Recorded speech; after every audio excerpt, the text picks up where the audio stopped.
Nákvæmlega, og þarna liggur grundvallar ósangirnin í kerfinu að ef á nærð ekki að yfirvinna verðbólguna að þá er verið að taka tímaðinn sem lagðir inn í gamla daga og eyðunum fyrir ekki neitt. Þegar fólk segir við mig að það ætla ekkert að spá í peningum eða sem sagt mennta sig þetta eða svona að lesa sig til þetta, þá hugsa ég bara veita í alvörunni hvaða að fara að tapa miklum pening á því að gera ekki neitt. Og þetta bara hræðir mig af því að bara yfir 30 ár þá ertu að fara að helminga það sem þú átt ef að þú nær ekki yfirvinna verðbólgu.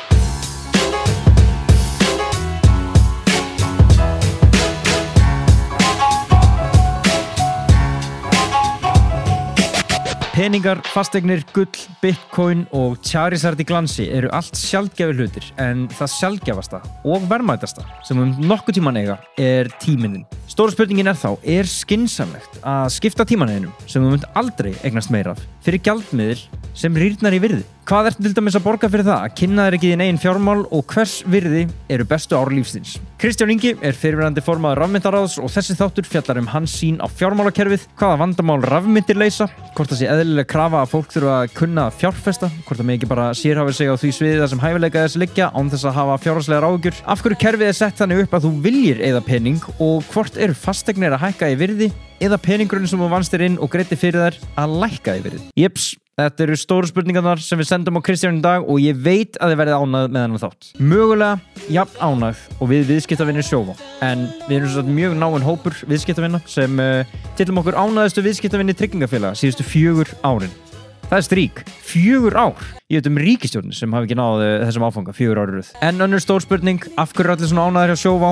Margþætt svar, en sem dæmi fá tjónlausir viðskiptavinir Sjóvá í stofni hluta sinna iðgjalda endurgreidda hvert ár. Það þýðir bókstaflega að þú borgar minna. Það gerir fólk ánægt. Hringdu rakleiðis í Sjóvá eða farðu inn á sjóvá.is til að reyna á frábæra þjónustu þeirra. Ef þú verður svo forvitin hulinn heim rafmynta eftir að hlusta á hana þátt þá vil ég benda þér á myntkaup.is. Myntkaup auðvelda og örugga leiðin til að kaupa og selja bitcoin. Það auðvelt að mikla fyrir sér skrefin sem þarf að taka til að versla rafmyntir en myntkaup tekur allan vafa af þeim málum. Þú ferð einfaldlega á myntkaup.is eða sækir myntkaup appið, skráið inn, leggur inn pening og kaupi bitcoin á fá 1 mínútum. Svo einfalt þetta orð. Ég veit ég sagði hulinn heim rafmynta hérna áðan en þessi heimur ekkert svo hulinn, eiginlega bara andstæðan við hulinn, sérstaklega með tilkomu myntkaupa og að sjálfsögðu rafmyntaráðs. Kristján var eins og ég sagði formaður rafmyntaráðs hér á árum áður en rafmyntaráð einfaldlega samfélag rafmyntir á Íslandi. Þau standa fyrir viðburðum og fræðslu til að búa til þekkingu og tengsl hérlendis. Rafmyntaráð óháður aðili sem einstaklingar,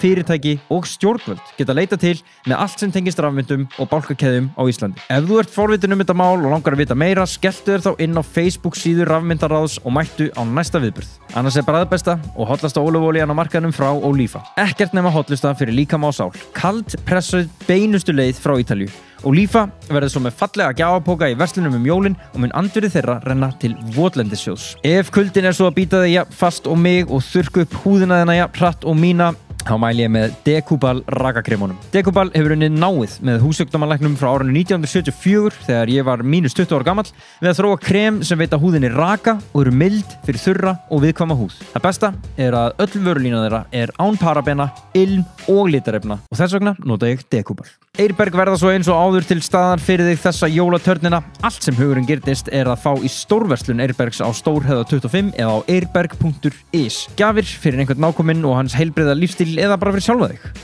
Fatnaður, skór, nuddbyssur, nuddrúlur, nuddboltar og mikið eitthvað nudddæmi, náladínur og allt til alls. Kíktu inn á eirberg.is til að sjá vöruúrvalið. Vindum okkur svo í þáttinn. Kristján Ingi Mikaelsson, gjörið þið svo vel.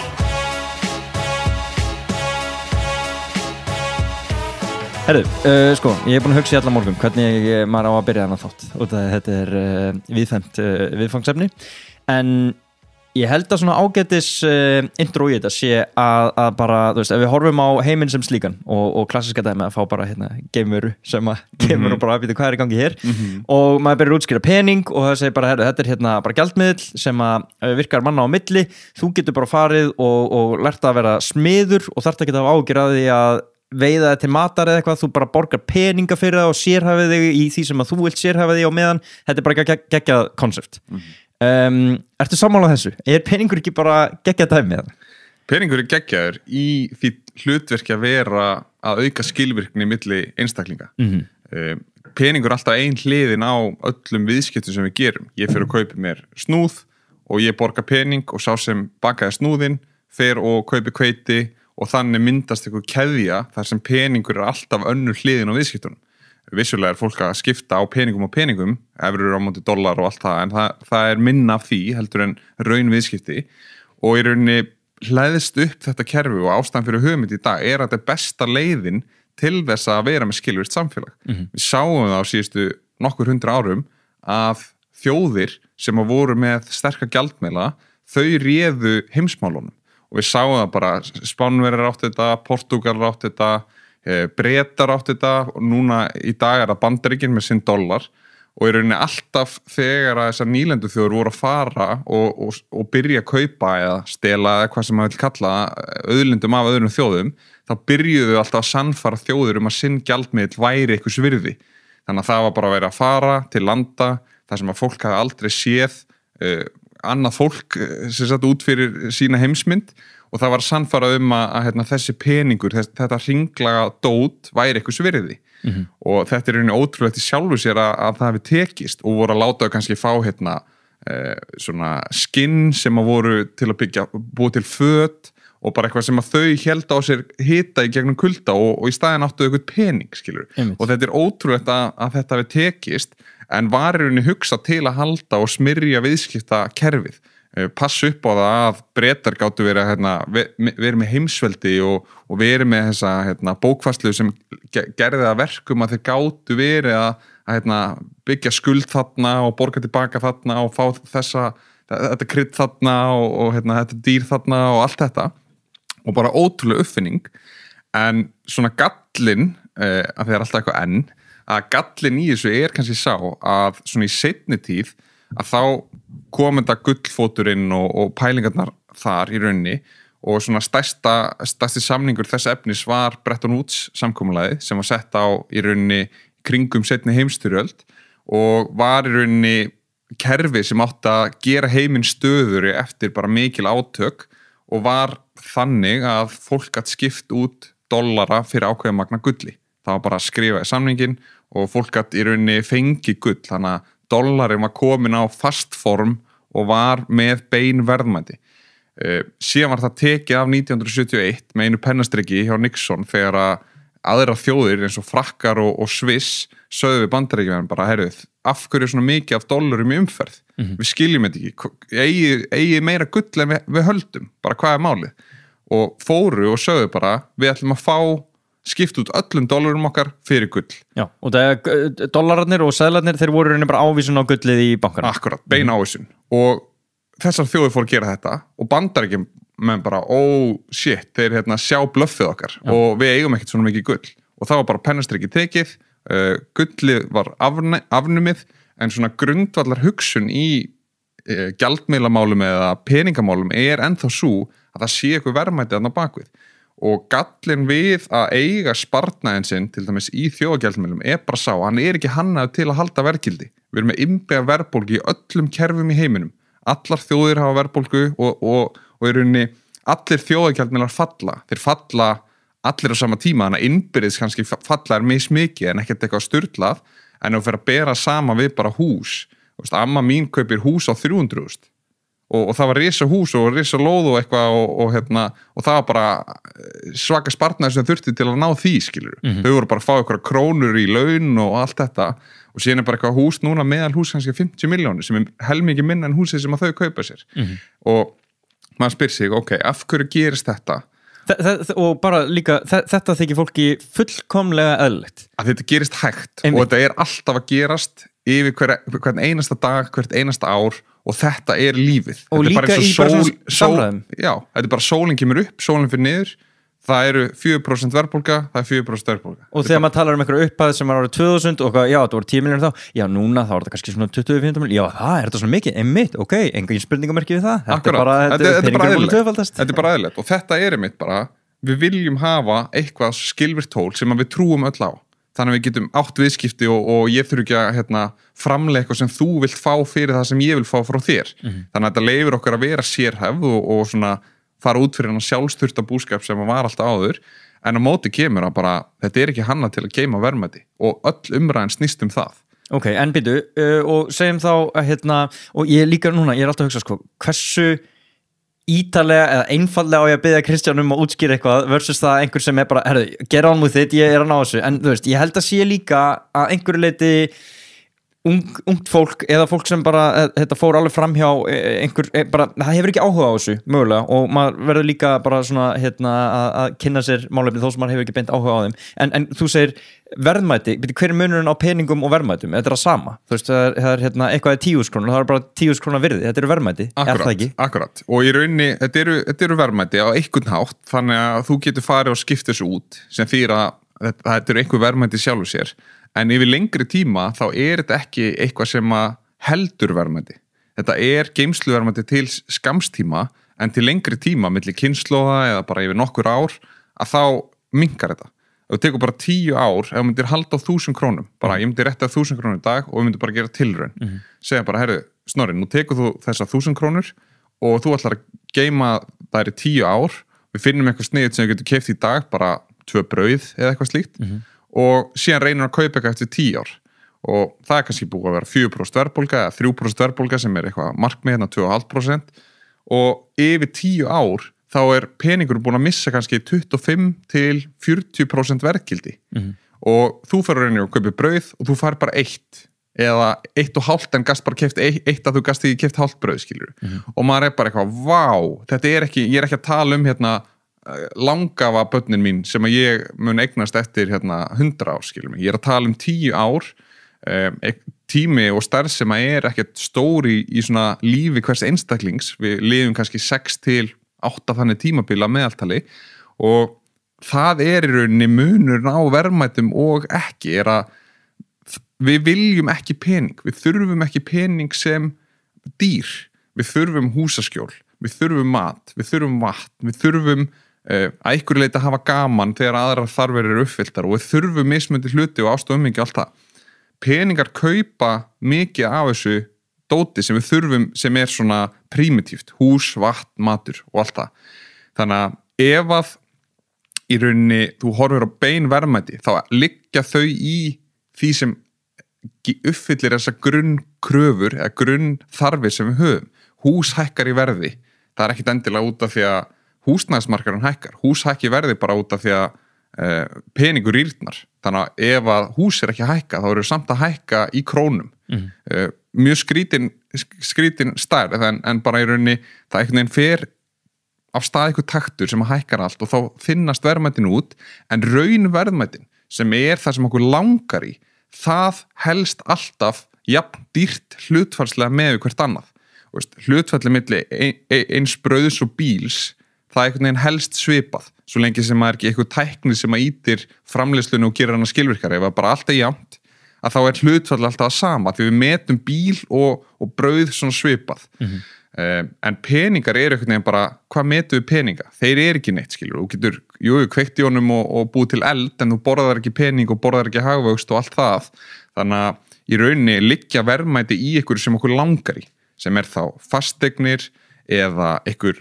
vara eða eitthvað slíkt og þá spyrir maður sig af hverju hafa fyrirtæki virði, af því þau framleiða eitthvað sem okkur langar í. Þannig að virði fyrirtæki eykst eða minnkar og verður ótrúlega hátt eins og með Apple, af því okkur langar öllum í tækin og tólin sem þau eru að búa til. Peningarlega langar okkur ekkert í innan pening. Peningurinn bara eitthvað sem við höldum á til að kaupa þetta tæki frá Apple eða til að kaupa okkur vatn sem hljóma skringilega á Íslandi en svona heimurinn þarf að hugsa svona og verðmætin liggja í því sem okkur langar í. Algjörlega. Og bara, þú veist, ef við tökum eins og þú sagðir að afiðin og amma hafi keypt hús á 300.000 krónur, ég held að það voru nákvæmum tölunum sem þetta ég myndi að ef þau hefðu sett bara, ég ætla að skilja eitthvað eftir mig annarkvort ætla ég að kaupa þetta hús á 300.000 krónur og örfan Kristján okkar eftir 70 ár þessu húsi eða ég ætla að láta 300.000 krónur í umslag og ég ætla að láta hann hafa þetta umslag eftir 70 ár og síðan spilum við bæði dæmin og þú veist, þú fær 300.000 krónur í umslagi í dag ég meina, þú kaupir ekki hús þú kaupir ekki íbúð þú kaupir ekki kjallarahólu, þú kaupir ekki einu svona fyrstu útborgun í þessari kjallarahólu meðan að húsið væri bara, þú veist 20 milljóna króna verði. Húsi fór á eitthvað nærri 100 milljónum 90 og eitthvað milljónir og það var allir bara, vá, þetta búið að vera svo góð fjárfesting og ég var alveg þar bara til hamingju með þetta og hérna, þið getið farið og keypt ykkur eitthvað minna og notið lífsins sem bara ótrúlega frábært og verðmætt að vera harðduglegt fólk í 50-60 ár og vinna og bara gamla hugsunin sem að maður ánáttúrulega tilenga sér enn þann dag í dag. En þetta svo áhugavert af því að fólk var bara, þetta búið að vera svakalega góð fjárfesting og ég náttúrulega nördi í mér, fer og reikna og ég bara, herðu, bara 300.000 krónurnar eru jafn verðmætar og 90 milljónirnar ef þú reiknar áhrifin á hvað peningur búin að falla yfir hennar tíma og ég var að segja þetta á fólk og þau bara skildi þetta ekki, bara fólk var ekki að skilja þetta, bara ef að þú er mælt húsið í einhver öðru sem fast yfir áratugina, bara gull er kannski nærtækasta dæmið, bara verðmæti húsins í gulli búið að vera svipað af því að fólk vill báða hlutina en í peningaformi þá er húsi búið að aukast 200 og eitthvað falt þannig að þetta er smá skrítið hvernig við sjáum þetta og þetta er í rauninni það sem ég kalla á þess að gera þetta eitthvað ofslæmt en ég kalla þetta svona hérna stóru blekkingu og veist, ég er ekkert að tala fyrir að við þurfum að gjörbylt þessu kerfi en þetta er svo ótrúlega svona sníki eða í rauninni gerir svo hægt að við sjáum þetta ekki og við finnum ekki fyrir þessu að því að brauðið breytist á 10 ára fresti en ekki á 2 mánaða fresti og við förum bara í búðina alltaf. Veist, við verðum svona blind fyrir þessu og þetta er svona, þegar ég hugsa tilbaka þá er þetta svona svipa eins og þegar ég var að byrja í mentó og allt í einu byrja sjónum mín bara að versna og bara klassíst að úlingsárunum er alltaf breytast og fólk fær oft mínus eitthvað 1,5 með eitthvað í sjón og þetta gerði svo ótrúlega hægt að allt í einu stóð ég mig sjálfan að því að sitja bara aftast í eins og maður gerir í mentó þegar maður er að hugsa um aðra hluti að ég satt bara aftast og var að horfa á töflunum og ég sá ekki neitt og þá var ég bara, herru, ég þarf að fara og láta mæli mér augun samt var ég að spila íþróttir og gera alls konar hluti ég fattaði þetta ekki að þetta gerði svo hægt þetta var ekkert bara ég vakna og ég bara, vá, ég sé ekki neitt þetta gerist þetta yfir nokkur ár og ég einhvern veginn vakna einn daginn bara, herri, nú er komið gott og það er einmitt það sem gerist í þessu kerfi, peningakerfi að fólk er í þessu bara, þetta gerist yfir langa tíma og síðan er bara nú er komið gott á 10 ára fresti og það er bara hrunið eða alls konar fastar sem eiga sér stað sem að verði ekki lengur fastar heldur breytast bara gjörsanlega og bara allt einhvern veginn springur í loft upp að þetta er undist að alls sem við byggjum á og núna er fólk kannski að hlusta á þetta og það er já, ok, flott, þú veist, ég hef enga stjórn á þessu þetta er ekki undir mér komið, ég fæ að kjósa þetta á 4 ára fresti, fólk tekur ákvarðanir ég bara, launþegi í samfélaginu og bara hjálpa hjólunum að snúast og allt það en nærtækt dæmi og næsti vinkill á þessa umræðu er að sjaldgæfir hlutir eru til eins og fasteignir, gull og rafmyntir eins og komum inn á eftir en svo sjaldgæfasti og verðmætasti af þeim öllum er væntanlega tími Þú hefur bara, meðalaldur á Íslandi er 81 ár hjá köllum, 83 ár hjá konum og rekna út þetta eru 710 til 730.000 klukkustundir. Wow. Non-negotiable, bara þú færð 700.000 klukkustundir ef allt gengur vel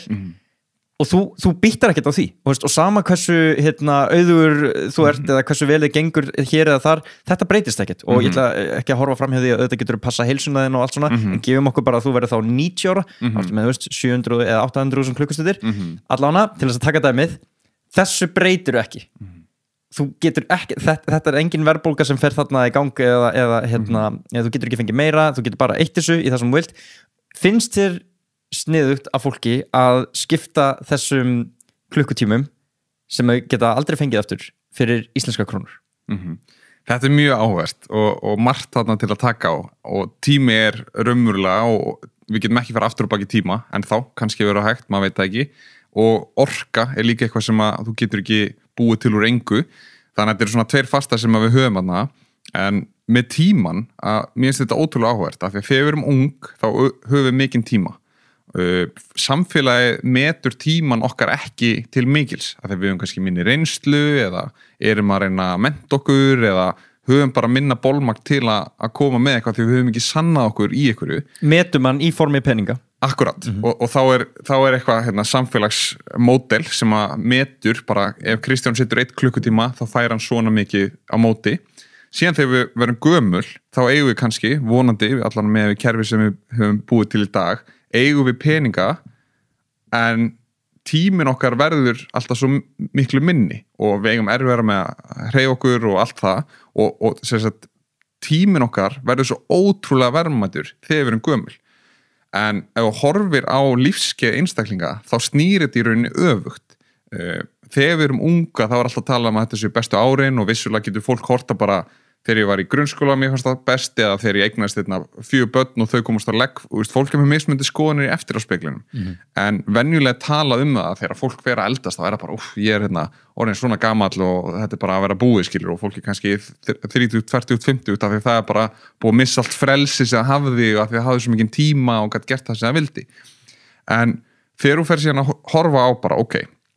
við þurfum að gera eitthvað til að ennþá áður en að róbótarnir taka við og hjálpa okkur að gera þessi grunn framfærslu skilyrði, vatn og mat og hús og allt þetta, þá þurfum við að fara og gera eitthvað fyrir einhvern annan til þess að fá í vellaun ígildi þess að geta keypt okkur mat og vatn og húsaskjól. Þannig að við förum alltaf dagstaglega 9-5, svona klassíst, fara í vinnuna og gerum eitthvað fyrir einhvern annan, búum til verðmæti. Þannig að við förum að út í heiminn og segjum til dæmis bara þegar auðvitað að skilja, bara verktakar, fólk sem byggir hús, að það vaknar á mótnana og fer og byggir hús sem var ekki til áður. Þannig að það er að auka verðmæti í heiminum út af því að það er að byggja hús sem var ekki til áður. Fyrir það geta þau skipt út þessu húsi eða hluta húsinu eða hvernig sem það er fyrir verðmæti sem jafngildi þess því að þau geti greitt laun og fengið mat og vatn og allt þetta sem við þurfum.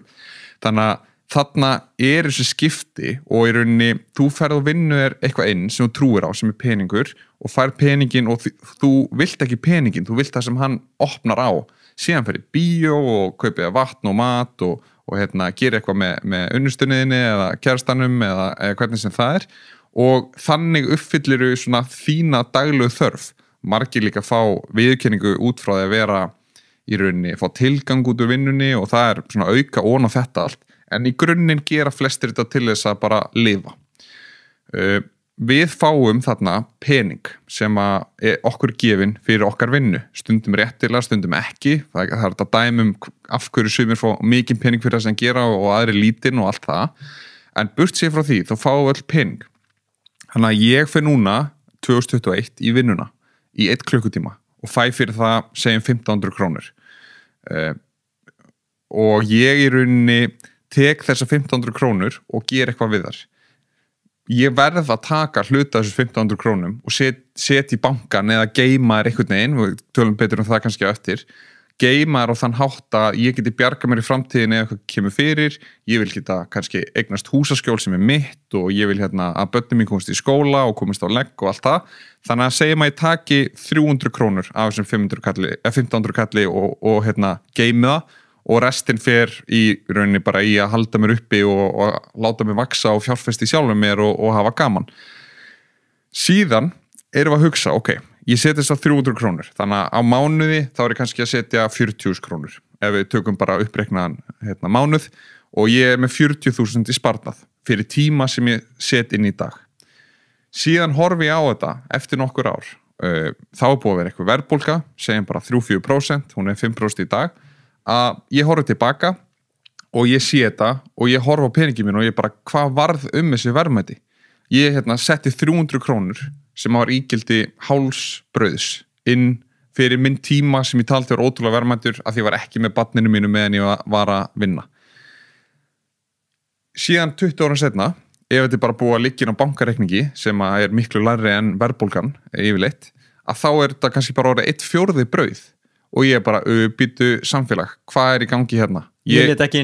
hálfan klukkutíma í þetta, ég lét heilan klukkutíma. Nákvæmlega, og þarna liggur grundvallar ósangirnin í kerfinu að ef á nærð ekki að yfirvinna verðbólguna að þá í rauninni verið að taka tímaðinn sem hún lagðir inn í gamla daga og eyðunum, þú veist, fyrir ekki neitt og maður er bara eitthvað svona býtu, ég bjóti virðið fyrir eitthvað en þarna komum við inn á að peningar í dag er ekki verðmætir og peningar setna og allt það, skilur að þetta er ótrúlega flókin mynd og svona þegar fólk segir við mig að það ætla ekkert að spá í peningum eða sem sagt mennta sig þetta eða svona að lesa sig til eitthvað þetta, þá hugsa ég bara veita í alvörunni hvað það að fara að tapa miklum pening á því að gera ekki neitt og þetta bara hræðir mig af því að bara yfir 30 ár þá ertu að fara að helminga það sem þú átt ef að þú nær ekki yfir verðbólgu sem að verðbólga er í rauninni bara samheiti yfir hækkanir á öllu í kringu sem þú vilt kaupa og yfirvinna verðbólgu væri í rauninni að fá ávöxtun sem er herri en þessi 4-5%. Fengið til dæmis 6% núna þegar að verðbólgan er 5%. Þannig að það kemur þannig að þú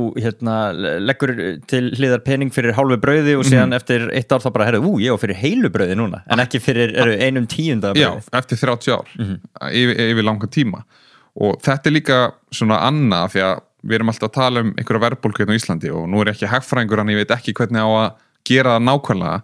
en ef ég horfi bara sem Íslandingur og svona leikmaður í þessu kerfi bara ég er þegn á Íslandi og horfi á að mér sé sagt að það sé 4,1% verðbólgu í Íslandi segjum 5%.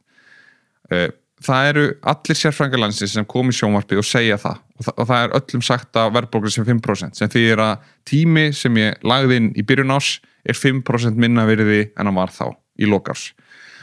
Ok, mér er sagt þetta síðan fer ég og les eitthvað ég fer á netið, mér er sendt einhverja greinar og ég sé húsnæðismarkaðurinn hækka 17,1% síðustu 12 mánuði og ég bara, ok, skrítið mig langaði hús en samt er einhver mæling sem segir að húsi að allt peningurinn minn minnkaði virði 5%. Það er skrítið. Síðan fer ég og lesi eitthvað annað og ég fer í búðina og ég bara, af hverju er þetta orðið bara 10, 15, 20% herra? Bara eitthvað föt og eitthvað. Og verðbólga er svo skrítið fyrir bara og mælir þetta á svo skrítin hátt. Það eru mörg önnur öfl, tækniöfl sem er ít að verða niður og alls konar sem er bara oflókið til að fara kannski yfir núna. En mig langaði í hús og húsið á móti mínum auð, öllum tímanum sem ég hafa skipt fyrir peninga, lækkaði 17,1% ef ég á ekki hús. Það er raunverulega lækkunin á mínum fjármunum. Þannig að ef maður er bara eitthvað ungur og ætlar að reyna að kaupa sér hús, þá er þetta fjarstæðukenndar aðstæður. Hvað á maður að gera og það er alltaf sagt bara við séum ekki að vinna unga kynslóðin og séum ekki nógu duglega og borðum bara avokadóbrauð sem kostar alltaf mikið og maður horfir á þetta og maður er bara viti í alvörunni hvað skeppnu er búið að búa til. Þú yfirvinnur ekki 5% verðbólgu og 17% húsnæðismarka. Það er og ætlar að kaupa 40 milljónir eign og hún hækkar 7-8 milljónir ári. Ef það eru 2 einstaklingar í venjulegu starfi, fá kannski 350 sér alltaf útborgað hver, þá er það samtals að fá 8 milljónir útborgað á ári og þá eru þau ekki einu svona byrju að lifa, leigja, kaupa mat og allar þessar grunnþarfir sem við þurfum. Þannig að þetta er gjörsamlega sturlað að þessu sé stilt upp svona og ég er ekki með betra kerfi og rafmyndir leysa ekki þetta, skilurðu, en maður þarf að átta sig á leikreglunum sem maður er að spila í. Einmitt, og bara út af að segja þetta, átta sig á leikreglunum og að yfirvinna verðbólgun og allt þetta, með því að segja að þú þurfur að taka bara upplýstar ákvarðanir hvað þú ætlar að gera við peningin og hvernig þú ætlar að fjárfesta honum og þá verður rauninni til þessi krafa, ekki nóg með það að þú ert að vinna þér inn pening og peningurinn er að rýrast en tíminn sem þú varðir til þess að gera þetta verður rauninni bara meira og meira virði út af því að þetta voru bara bestu ár lífstíns. Segjum bara að þú ætlar að taka þér 5 ár í að vera læknir og þú ætlar bara að hjálpa samfélaginu og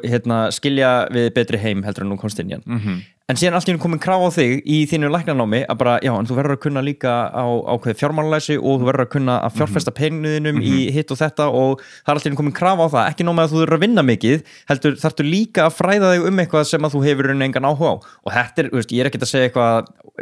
mér líður svo illa fyrir fólki sem þarf að læra á fjármálin sín, ekkert svoleiðis, en þetta býr til þessa auknum kröfu. Og fjárfestingar er náttúrulega líka áhætta, engin spurning, þannig að ég er bara svona aðeins að, ég ætla ekki að segja þetta sé gott eða slæmt, en þetta býr til svolítið svona vafasamt kerfi að allt í einu reynir fólk að hoppa inn á húsnæðismarkaðinn eða fær lán frá foreldrum sínum eða þú veist, reynir að taka þátt í ykkur sem að langa kannski ekki að vera stúsast í, eða ætti ekki að þurfa stúsast í. Akkurat, og í rauninni þetta er bara hluti af flóknari heimsmynd og það er einhvern veginn alltaf að vera flóknara þó við höldum að sé einfalt, það er fleiri sem búa í jörðinni sem leiðir til þess að það er meira flækjustig út af því að fólki fylgir flækja og allt það. Það er í rauninni, eins og segir, ég veit ekki hvort það sé réttlætanlegt eða ekki að fólk þurfi almennt að læra þetta, en ef við horfum bara á aðra grunnþætti í samfélaginu, þá er alltaf einhver þekking sem við þurfum að afla okkur. Ef ég ætti strætó frá Hlemm upp í Árbæ, ég þarf að fara og læra eitthvað, vissulega þetta ekki frábært dæmi á móti því að þurfa eða 3 mánuðum í að fara í fjármálalæsi en ég þarf að vita hvert ég á að fara á vefsíðu, einhvern tímann læri ég það ég þarf að geta slegið inn, ég þarf að vita hvernig áttirnar snúa, ég þarf að geta fara inn í strætóin og borgað og allt þetta fullt af þekkingu sem liggur í að ég fari og taki strætóferð alveg eins og það er fullt af þekking sem liggur í að ég fara og taki húsnæðislán og kaupi hús og allt þetta og mér finnst ekkert ósanngjarnt krafa að fólk svona allan að velta þessu fyrir sér, en ég held bara að fólk sé almennt í svo ofbeldisfullu sambandi við peninga að það hugsar þá þannig að það sé eitthvað svona sem það skilur ekki og það er svona ógnvaldur í þeirra sambandi. Þetta er svona, þú ferð og gerir eitthvað, læknirinn fer og gerir skurðagerðir eða hvað sem að þau gera og aðrir fara og byggja húsin og allt þar á milli og í rauninni fá þennan peninginn og síðan er svona vona besta ástand og þetta er svona kumbaya og allt geggjað þangað til að það er ekki geggjað og þá ertu bara fattaðir að þú varst að dílita 30% af tímanuðinum ef það kemur eitthvað hrun. Þannig að það sem ég hef til dæmis sagt við fólk bara, ok, nú ert þú að fara að taka húsnæðislán og þú veist ekkert þetta, bara 0. Þú ert að gera þetta því að fólk í kringu er að tala þetta, sem er yfirleitt hættumerki. Þú vilt ekki vera að taka ákvarðanir sem að fjöldin er að taka í fjármála umhverfinu. Þannig að fólk er að hrúast inn á húsnæðismarkaðinn með enga þekking á hvernig þetta virkar, hvernig lánu virka, það hefur heyrt einhverja mýtur að verðbólgan sé, verðtryggð lán sé, vond og síðan tekur óverðtryggt lán og síðan kemur bara einhver dagger frá seðlabankanu sem að tætir inn í sparnaðinn bara strax og fólk bara, ég vissi þetta ekki og nú þarf ég að fá mér 20% meiri vinnu til þess að borga þetta, ótrúlegt, en það sem ég segi er bara, hættu því sem þú ert að gera í dag, taktu þið bara 3 mánaða pásu frá því, ekkert fara og vera 9-5 að læra þetta, heldur vaknaði bara á mótnana og reyndu þitt allra besta að spá í þessum málum þegar þú ert ungur eða ung. Farðu og lestu, farðu og tala við aðra, farðu og hlustaðu svolítið á hvað að gerast í fréttunum eitthvað, því að þessi 3 mánuðir munu vera mörg ár að vinnu sparnaði í formi þess að peningurinn minnkaði ekki og ég er ekki að tala að þú verður fjárfestir og fer að kaupa Tesla eða kaupa optionsamninga eða gera eitthvað klikka eða treyta rafmyndum með eitthvað. Heldur snýst þetta miklu meira að bara þú tókst ákvörðun sem leiddi til þess að í staðinn fyrir að fá 2% vexti á einhverjum innlánsreikningi hjá Arion banka, þá fékkstu kannski 3% hjá Auði. Jújú, vissulega ertu að tapa ennþá þessum 10% sem er upp í verðbólguna, en þú ert að tapa 1% minna. Sú ákvörðun mun vera mörg ár að vinnu í framtíðinni í uppunnum kostnaði sem að þú ert að spara þér. Og þú þarf ekki bara að mæla það í peningum, þú getur mælt þetta bara í tíma. Í tíma. Og þú getur farið bara og verið bara á kaffihúsi og bara fara að spila fótbolta eða út að hlaupa og síðan ertu kannski 3-4 tíma á dag að kynna þér þessi mál og tala um fólk sem að þú heyrir að veita eitthvað þessi mál. Þú veist,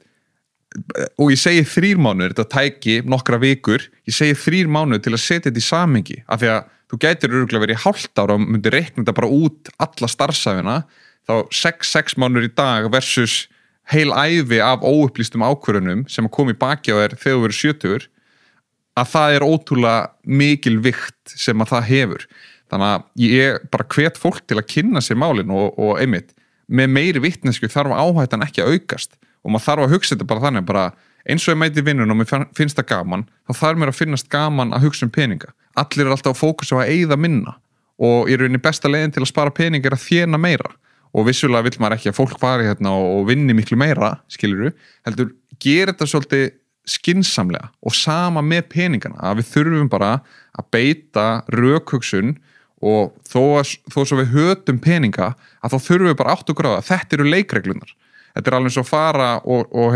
spila fótboltaleik og vera bara alltaf að reyna að skora í öfugt marka því að þú hataðir fótbolta það mikið og kynntir ekki reglunar. Þú veist, við vitum bara að gengur ekki upp og þetta er sama dæmi í raunheimi að því að peningar eru undirstað alls, hvort sem við hötum kapitalisma eða elskum kapitalisma eða allt þar á milli eða við menga skoðum, að bara þetta eru leikreglunar og ég er þegn í þessu samfélagi, ætla ég bara að streitast við og læri þetta ekki eða ætla ég að taka þátt í þessu samfélagi og yfirvinna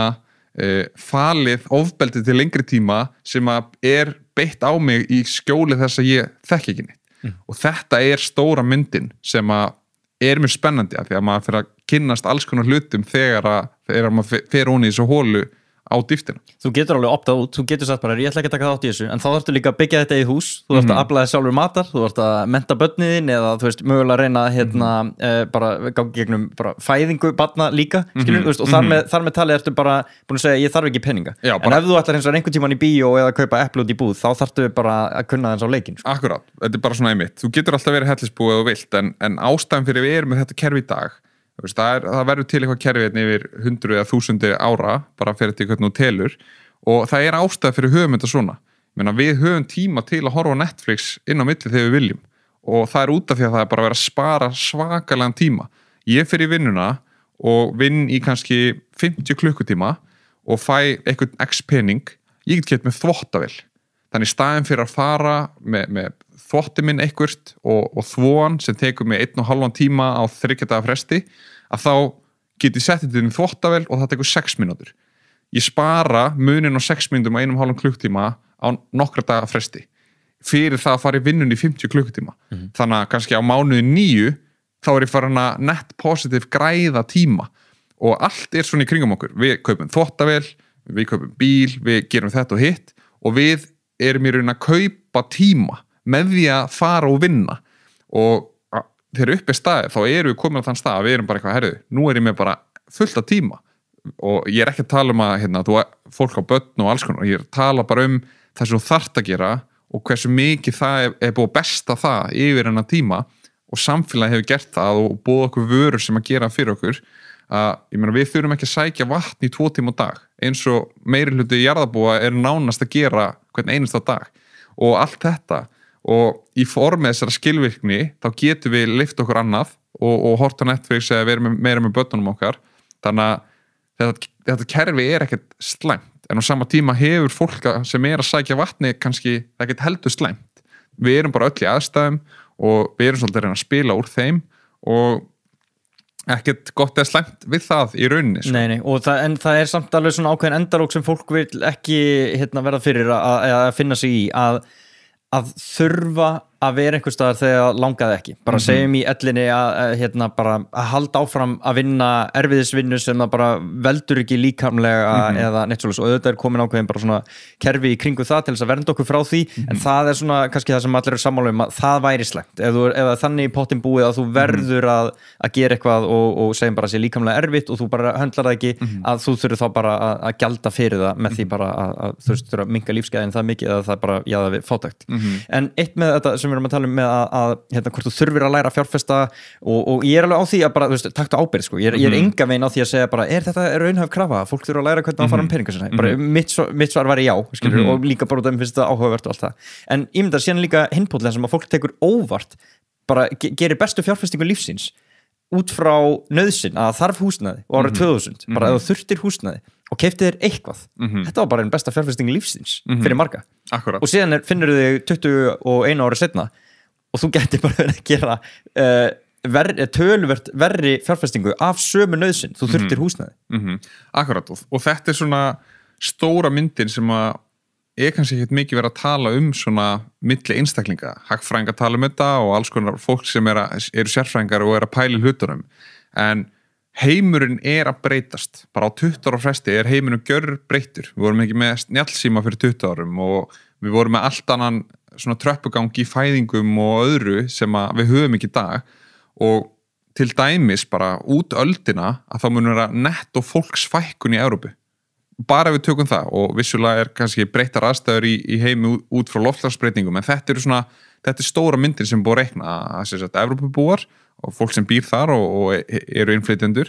að eignast færri börn en fólki í dag þannig að það mun minnka heildarfjöldi einstaklinga í Evrópu. Fleiri munum deyja en fæðast. Já, í rauninni og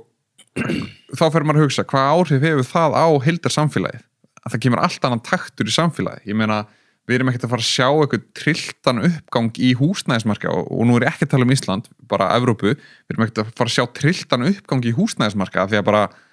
ef við gefum okkur öllum húsum sem viðhaldi, þá þarf ekki að byggja fleiri hús fyrir fólk. Út öldina, yfir heildina, kannski næstu 10, 20, 40 árin þar var það kannski,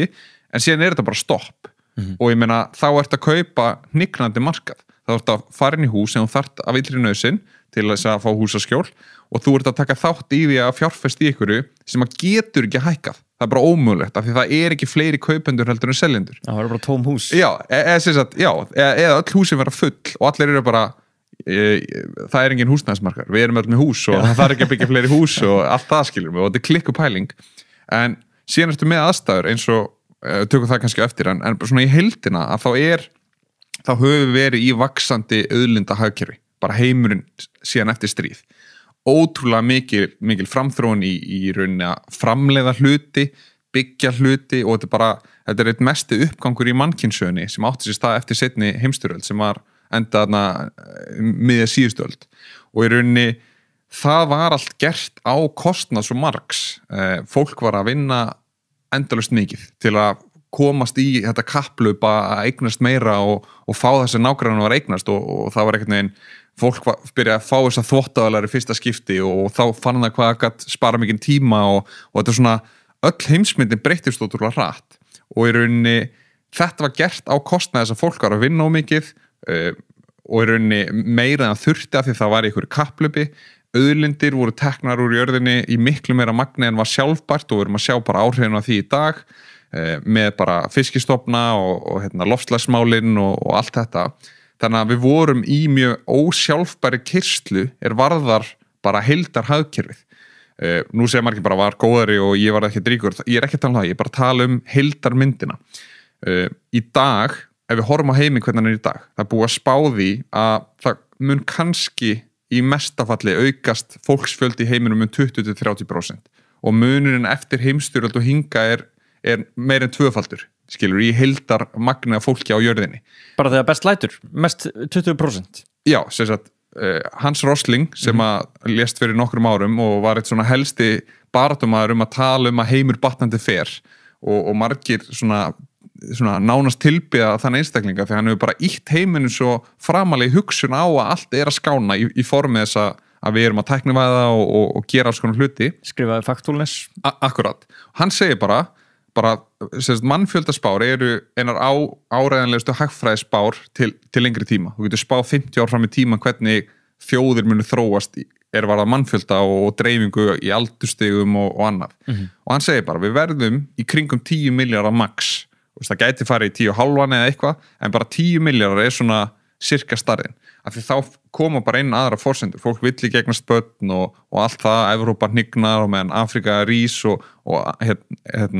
Asía að fara inn í sömu kúrfu á Evrópa og Suður-Ameríku þú veist, þetta svona tekur tíma og allir halda bara að við verum 20 milljarðar eftir 50 ár þegar að við verum max 20% meiri eða fleiri einstaklingar á jörðinni og maður spyr sig, maður bara horfir á þetta út frá þessu húsnæðismáli sem við rætt núna frekar mikið og ítalega að hversu mikla líkur að húsnæði með tvöfaldist eins og gerðist í virði kannski á móti verðbólgu eða ekki skilur fyrir til ykkur og býrðu og allt það veist, hversu mikið geti grætt á því að byggja eitthvað sem að næsta kynslóð vill það að minnka á sama tíma erum við að setja alls konar skuldbindingar í rauninni neyslu og útblástur og notkun á auðlindum og annað þetta alltaf hægja á hagvexti heimsins og hagvaxtargangur þessara aldar mun vera mjög hægur með við eftir stríð í rauninni síðustu 50 ár síðustu aldar og maður þarf svolítið að hugsa bara ok, þessi heimur mun ekki bjóða mér upp á það ég seti peningi minn inn í banka og fái vexti af því að sá peningur settur í að byggja hús eða lána næstu kynslóða af því að verður ekki jafn mikið af fólki sem að kemur á eftir mér þannig að þetta stóra myndir sem ég sé og í rauninni bara það ennþá hættulegra að kunna ekki á fjármáli sín inn í næstu nokkra áratugi heldur en það hefur verið hingað til út af því að bara uppgangurinn gerða verkum að þér náði að vegna vel út af því að bara allt var að þennjast út og þú varst bara með eina timburgrein sem þú hékkst á og sjórin bara lyftir upp á meðan í dag einhvern veginn þá fullt af hnignandi kerfum sem að eru á alls konar formi sem að valda því bara að við náum ekki að vaksa peningarlega eða í formi auðafa nema að hugsa svolítið fyrir og þess vegna eru margar bylgjur fæirhreyfingin og nómadhreyfingin og minimalismarhreyfingin og alls konar hreyfingar sem að stuðla að því að breyta hugsunarhætti fólks varðar neyslu af því að bara við getum út frá þessum forsendum óháði hvað við viljum þá getum við ekki tekið sömu keyrslu og við gerðum bara út frá mannfræðilegum stærðum og öðru, það bara virkar ekki konsepti sem er búið að keyra hérna síðustu 50 eða 70 ár. En ert þú þá að segja mér bara býtu, þannig ég er búin að heyra bara fasteignaverð lækkar aldrei og fjárfesti í steypu, ert þú að segja það sé svo ekkert góð hugmynd? Ef þú ert í kerfi sem að þarf ekki að byggja hús út af því að einstaklingum fjölgar ekki, þá er það ekki góð fjárfesting, af því þá getur hún bara hnignað í verði. Ísland er smá öðruvísi enn Evrópuríki og það eru einhver ríkin enn Evrópu sem eru net plus og önnur net mínus og allt það, en eins og Ísland á þessar öld, þetta er gullöld Íslands. Við munum aldrei hafa svona góða stöðu í heimsmálum eins og núna á næsta áratugum og ég held að sé enginn þarna úti sem átti að sjá því, meira þess að fólk sem að stýri landinu eða er að greina þetta, að við höfum vatn og það verður bara baráttum vatn eftir 20-30 ár, mögulega heimstyrjöld, ég ætla ekki að lýsa yfir en bara það er alvöru, ég meina ef fólk getur ekki drukkið þá fer það á best við eitthvað sem á vatn og lætur að fá vatn skilur. Við erum með náttúru, við erum langt frá öllu sem að gæti gerst og erum þannig sem skiptum ekkert máli, þannig að og á það erum við bara frábært samfélag, réttindi eru almennt góð kerfi sem grípur mann og í rauninni tækni og svona hugsunarháttur sem að þekkist bara hvergi annars staðar nánast í heiminum, þannig að mér er svo fólk frá Kísildalum að byrja að flytjast hingað og fólk frá öllum heiminum mun vilja flytja til Íslands og það þarf að lítið til að tvöfalda, þrefalda, fjórfalda fólks eða í rauninni heildar magna fólki á Íslandi og það er eitthvað sem að ég sé bara þegar fólk kaupir íbúð, mér finnst það ekki verið að taka þetta inn í reikningin, að bara ég heldur sem ótrúlega mikið að vannmeta vilja fólks til að flytja til Íslands svona í heildsinni, þannig að Ísland er náttúrulega með vaxandi mannfjöldaþróun og mun verða það langt fram eftir og svo lengi sem að við erum ekki með einhverja fáránlega stefnu í innflytjendamálum sem hún er enn þann dag í dag, að þá mun þetta spilast út þannig að fasteignir verða góð fjárfesting, að þeir líka munun á Íslandi og Evrópu er að öll hús sem við höfum í dag á fasteignamarkaði voru byggð á síðustu 100 árum, síðan með bara nokkur 100 ára gömul hús í Evrópu og það var byggt fyrir það löngum tíma og þau hafa hækkað mikið en hérna þarf alltaf við erum alltaf eftir á, við erum alltaf að reyna að byggja meira til þess að við öll getum búið einhvers staðar því að var ekkert á þessari eyju og bara einhvern veginn byggum í torfkofum og við erum ekki að kaupa og selja torfkofa en það er bara gjörsamlega búið að breyta þessu. Þannig að fjárfesta í steypu á Íslandi sem er mögulega eftirsóttu staður ef að vel er haldið á spilunum er allt annað heldur en að fjárfesta í steypu til dæmis á þeim stöðum þar sem að hnattræn hlýnun mun bara fara upp í 60 gráður og enginn vill búa. Akkurat, og það verður tilfærsla fólki og einhverjir verða sigurvegarar og einhverjir verða taparar þarna og sigurvegarar eiga klálega að hjálpa töpurunum og allt það og við hefum bara hugsað einmitt þessi mál svona heildstætt og í stærra samhengi af því að við lifum núna og við verum 80 ára gömul fólk sem er afar okkur og ömmur lífslíkuna þeirra þegar þau voru jafn gömul og við voru kannski 60 ár max, 50-60 ár síðan bara hækkaða út af því að velferðarkerfi tók betur utan fólk og læknavístin og allt urðu miklu betri yfir þetta tímabil þannig að það hækkaði eitthvað en ekki námunda við það sem við höfum í dag og í rauninni þau eru bara kynslóð sem að byggði þetta allt upp fyrir okkur og gerði erfið vinnuna og við erum núna tökum við kerfi sem að kannski hafa keyrt aðeins svo mikið á bensíngjöfuna og þurfum að díla við það en erum almennt í vaxandi kerfum ennþá en börnin okkar og barnabörnin munu kannski ekki ennþá vera í þannig kerfum sem að snúa þannig að við þurfum á næstu 20 árum að bara breyta í hvernig við hugsum af því að okkar hugsun byggist á hvernig við vorum alin upp og þegar fólk er að alast upp sem er fætt kannski 1900 á síðustu öld það alið upp í gamla hugsunarhættinum sem var bara eftir stríð og til lok síðustu aldar það hugsunarhættinum sem að foreldrar þeirra ólust upp í og foreldrar okkar ólust upp í skiluru og þetta bara mýta sem á ekki lengur við þannig við þurfum að passa okkur að þegar samfélagi segir alls konar hluti bara fasteignamarkaðurinn góð fjárfesting og bla bla bla krónan geggjuð og allt það þá þarf maður að stoppa og hugsa verið að segja þetta af því að þetta er svona verið að segja þetta af því að þetta hefur alltaf verið svona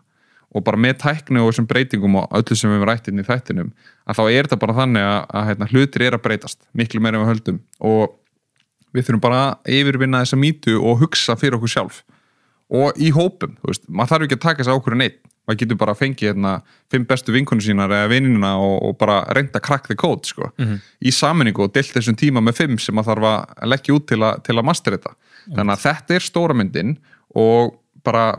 áminning að heimurinn að breytast og við eigum það svo mikið til að vanmeta heiminn til lengri tíma en ofmetan til styttri tíma og þetta bara quote frá Bill Gates að við höldum alltaf að það sé alltaf fara að breytast á morgun eða næstu 3 mánuðum og að komi hrunið eftir 3 mánuði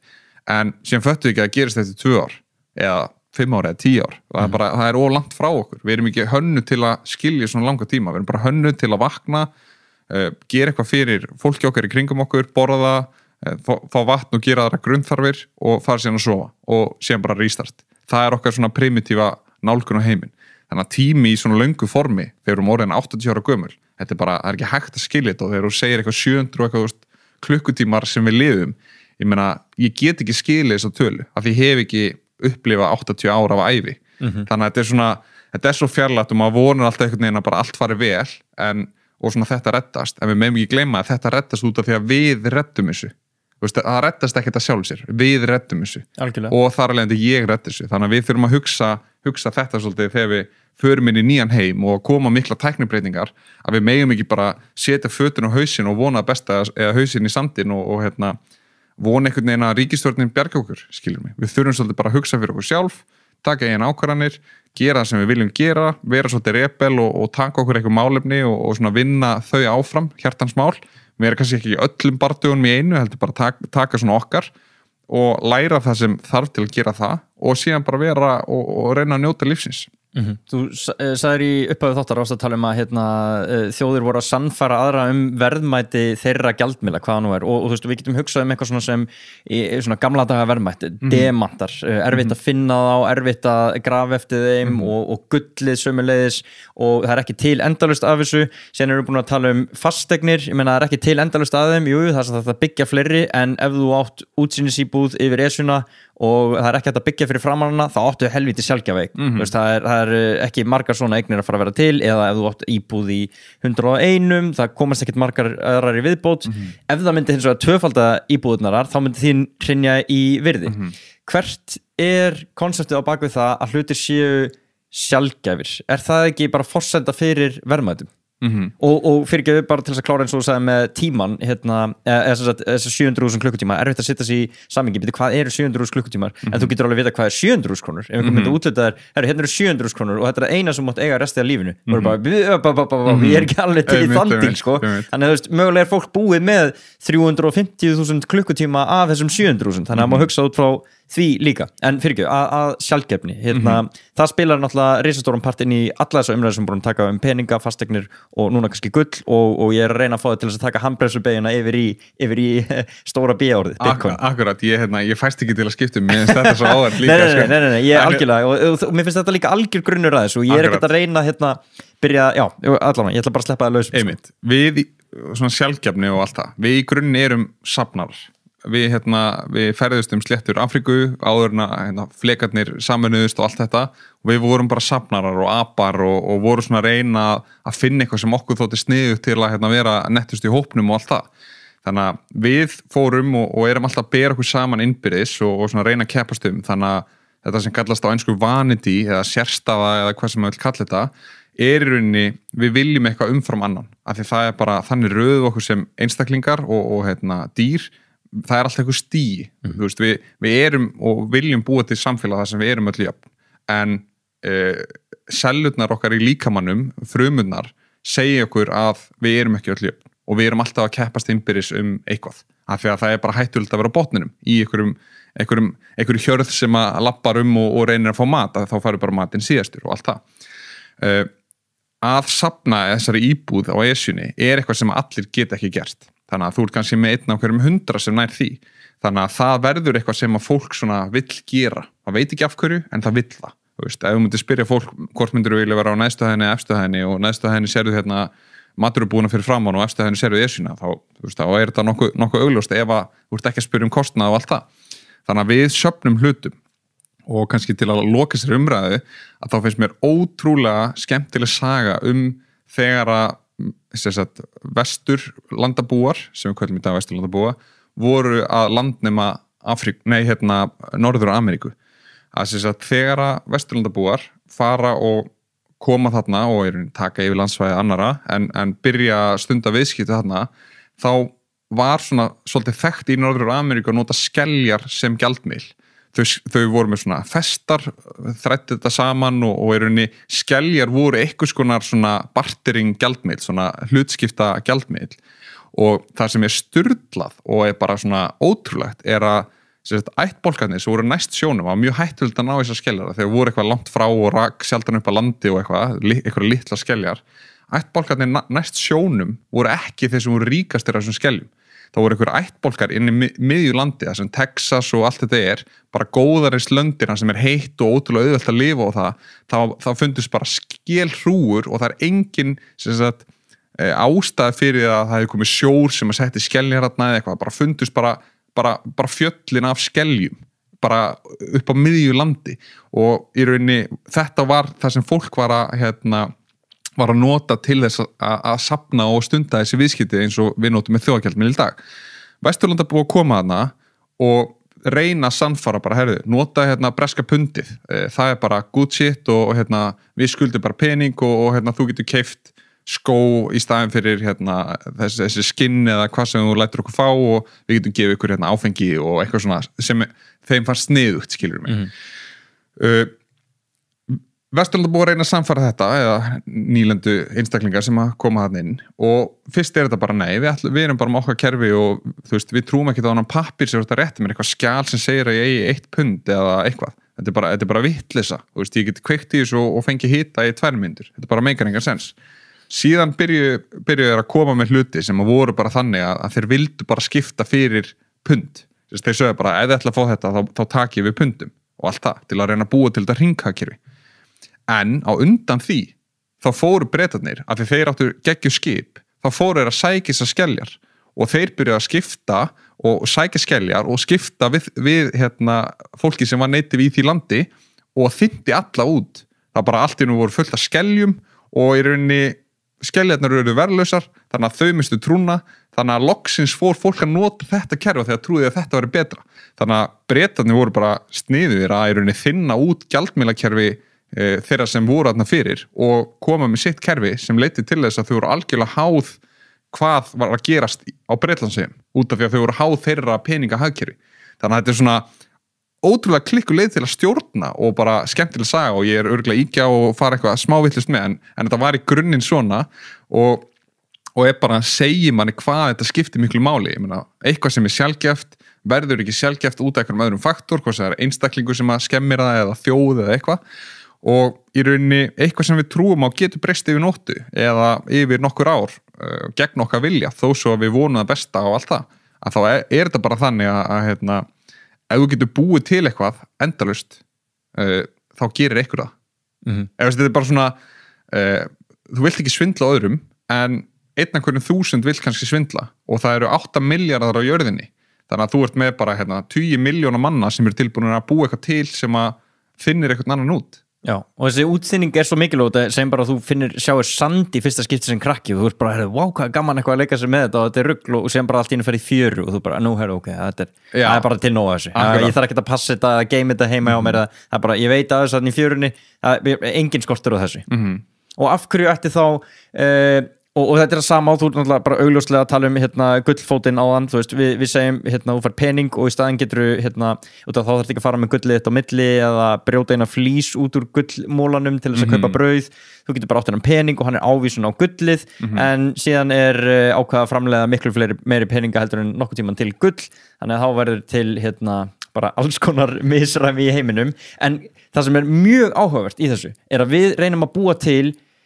stafrænt gull, ef svo má segja, en við sem bara lífvera búum eitthvað til frá nulli og gerum það sjálfgeft.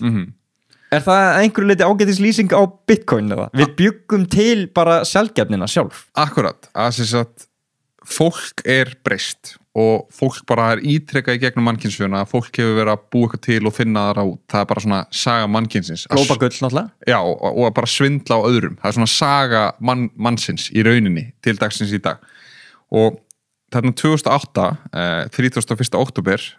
þá kemur uppfinning fram á sjónasviði sem heitir Bitcoin, a peer-to-peer payment network og er lagt fram af huldu einstakling, Satoshi Nakamoto, eða huldu hópi einstaklinga sem enginn þekkir í dag. Og þetta kerfi byggir ekki á neinu mennsku, heldur bara á tölum og starffræði. Þarna voru leyst margar gátur í starffræði sem hafði ekki verið leystar í 100 ára og þessu öllu safnað saman í kerfi sem virkaði sjálfstætt án aðkomu einstaklinga sem voru eitthvað gátu krukkleiði. Þannig að Satoshi Nakamoto leggur fram kerfi þar sem verða til 21 miljón bitcoin í heildina og þeim eru dreift til þeirra sem taka þátt í að byggja upp kerfið. Þannig að árið 2009 þá búið að skrifa grunnútgáfuna af bitcoin, þannig að í byrjun janúar að þá fara fyrstu fæsturnar í gang og á sama tíma er hagkerfið náttúrulega hrynja til kaldra kola, Lehman Brothers fellur og skellurinn sem við þurfum ekki að rekja hérna á Íslandi og allt það. Og fæsturnar fer í gang, fólk byrjar að taka þátt í þessu neti, byrjar að fá útluta bitcoin og eitthvað og síðan einhvern veginn gerist þetta bara á nördar og svona fólk sem djúpt í tækni og einhverjir sem margir sem að kaupa hluti ólöglega, sjá þetta sem bara, hei, við getum notað pening á internetinu í fyrsta skipti á þess að tala við 10 aðila og biðjum leyfi til að færa til okkar fjármuni. Er það vandamálið sem þetta að leysa? Já. Þannig þegar þú veist, það verið að búa til eitthvað úr engu.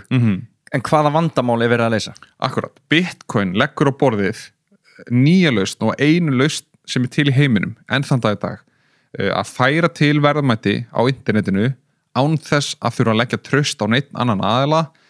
í dreifðu kerfi. Þannig að ef ég ætla að senda þér eitthvað bitcoin, þá get ég gert það á þess að ringja Arion-banka eða biðja einhvern að gera það fyrir mig. Ok, en þá segir ég bara, ég get bara gert það gegnum appið, ég get bara millifært gegnum bankan, er það ekki bara það sama? Já, þú getur gert það gegnum appið og það sem gerist í framhaldinu að Arion-banki kíkir hvað þú átt mikið pening og hann sendir það til Landsbankans og Landsbanki sendir það til Valitor og Valitor sendir það til netverslunar og það kannski gufa 5% upp á leiðinni út af því að peningurinn bara ferðast gamla innviði og það getur eitthvað sagt bara nei, bara herðu, hann uppfyllir ekki öryggiskröfur og ég tek ekki við peningum að snorra. Og þá ert þú bara, ok, má ekki nota peningin minn, ég setti klukkutíma í fortíðinni og hann þyntist út 30% og nú ert að segja mér að ég með ekki nota tíman sem ég safnaði til að kaupa eitthvað. En ég hef aldrei lent í því, ég fari ekki gegn lífið, þetta bara geðið lausn og ég hugsa bara, ég hef aldrei lent í að mér að hafna greiðslu, mér finnst þetta bara að vera snillt sem bankarnir að gera. Akkurat, og þetta einmitt íslenski veruleiki, við búum við kerfi sem mjög lítið, skalinn mjög lítill, þannig að hraðin mjög mikill og kerfi svona þokkalegt í stóra saminginu með við önnur lönd sem eru jafn þróu og við og erfitt að leggja borði á sjónarmiði einhvers konar færslurhraða eða minni kostnaðar eitthvað slíkt og það mjög erfitt að leggja það á borði á Íslandi. Það sem hægt að leggja á borði á Íslandi bara, manstu hvað gerðist í hruninu? Langar að vera hluta minnsta mynttakkerfi í heiminum? Viljum við vera með hærri verðbólgu en öll önnur lönd í kringum okkur og þynnast út í kerfi sem hægt að búa til meiri peninga af geðþótta fárra einstaklinga í 350 manna samfélagi? Það það sem Bitcoin svolítið að leggja á borði og í rauninni skiptir ekkert máli fyrir en að kemur hrun að þetta bara þessi 4% ári þjáning sem á sér stað og maður verður ekkert var við hana og síðan bara vaknar maður við vonda draum og það banka áhlaup og kannski lætur bankimann fá peninga ekki. Þannig að Bitcoin leggur rauninni nýtt kerfi af þessu bara, þú þarft ekki að vera með banka til að geyma peningin, heldur getur þú átt peningin og geymt hann bara í þínu veski sem að engin annar getur stýrt. Þú getur aflæst þessum pening, senda, keypt það sem þú vilt og svo fólk sé kannski ekkert endilega leitast að kaupa sér kaffibolla með þessu, þá þetta kerfi sem bara 21 miljón eining til, verður aldrei meira, það ennþá verið að úthluta Bitcoin til þessara aðila sem að tryggja netið og í rauninni dreifingin á því miklu sanngjarnara enn í nútíma kerfum. Það eru aðilar búin að eignast hellings af Bitcoin en það eru ótrúlega margir sem að eiga Bitcoin. 16% bandaríkjamanna hafa sagt að kaupa rafmyntir og það vissulega ekki allt Bitcoin kannski en maður má gera sér í hug kannski 8%, 10% hafa keypt Bitcoin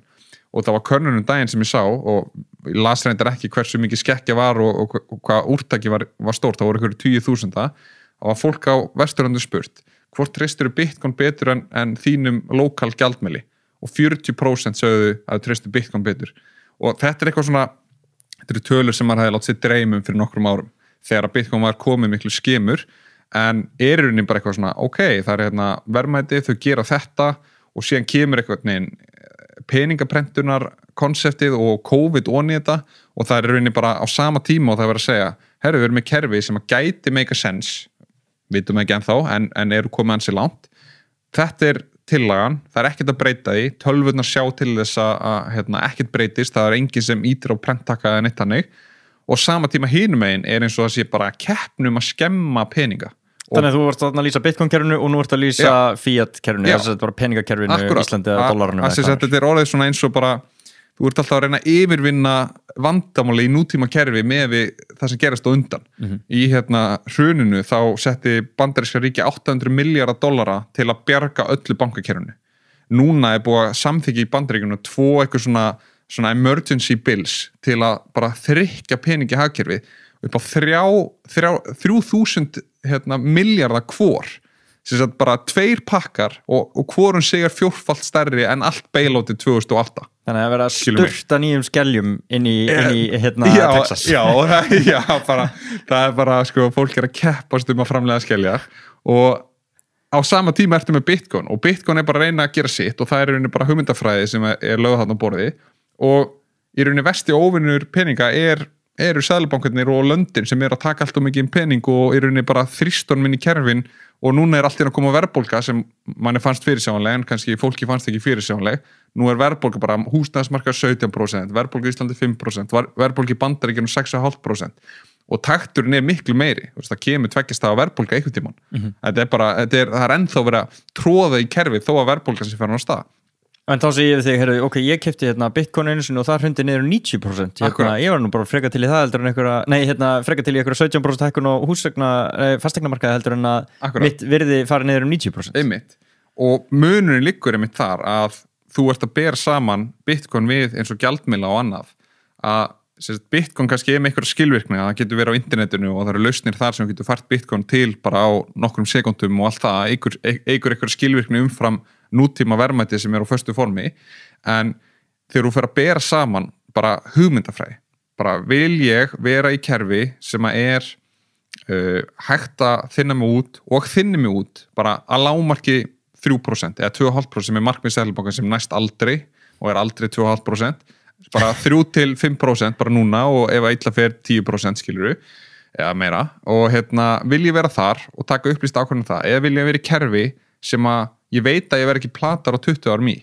og það grundvallapælingin. Síðan ertu með vona það að vissulega sveiflast kerfi til og kemur hrun þá sveiflast íslenska kerfi óeðlilega 2008, 2009 þú ert með hrun í Bitcoin 2018 kerfi innbyrðis að sveiflast en eftir stendur spurningin bara hvoru kerfinu vil ég taka þátt í þú vilt kannski ekki alveg fara út úr íslenska kerfinu en þú vilt vera með eitthvað í hinu kerfinu sem önnur hugmyndafræði og út af því að hugmyndafræðin svo sterk og togar í fólk á mismunandi forsendum að þá rauninni margt sem að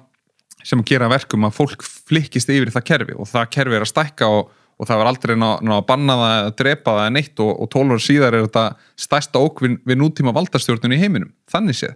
af því að peningar í rauninni ultimate tól til að stýra fólki og ekki það sé gert en bara þannig það við viljum öll pening og þessi kerfi þú setur hlið við hlið að þá vil ég frekar lendi því að vera tekin eða tapa öllu á minni eigin hugmyndafræði og mínum eigin forsendum frekar en að vita ég mun tapa yfir 20 ár eða 50 ár. Ok, förum aðeins yfir í þessa hugmyndafræði út af að við tókum áðan pælinguna með og ég spurði bara beint út telur að sniðugt að skipta þessum 700.000 klukkutímum út fyrir íslenska krónur. Það náttúrulega sem fólk að gera það. Fer í vinnuna og segir, ok, ég til ég þessum klukkutíma fyrir þig og geða mér þá 5.000 krónur tilbaka. Þá getur þetta bara komið, ég skal bara eyða 1/3 sólarhringnum mínum fyrir þig alla daga alltaf og geða mér þessar krónur tilbaka. Og síðan allt í einu verið að prenta hellinga krónum, þá verður til meira og meira af þeim og síðan nú eitthvað talað líka að taka krónunar úr umferð en það fer eitthvað svona minna fyrir því. Og þessi tímar þú færð á aldrei tilbaka en þú fær krónur í staðinn en síðan kemur konceptið, hei, bíddu, hvað ef ég get skipt tímunum mínum sem ég fær aldrei tilbaka fyrir gull eða Bitcoin, eitthvað sem að verður aldrei búið til meira af, sem jafn verðmætt og tími minn og þarna eiginlega Bitcoin verðmættara heldur gull, getur ekki alveg verið sammála með það? Jú, það búið til gull á hver einasta ári og þegar olíuverð lækkar þá bora dýprum í jörðina sem menga meira og býr til meira gull í umferð. Já, en það náttúrulega bara til x mikið gull í Akkurat, heiminum. en það 1,8% ári sem fundið af nýju gulli. Já. Bara staðfest, bara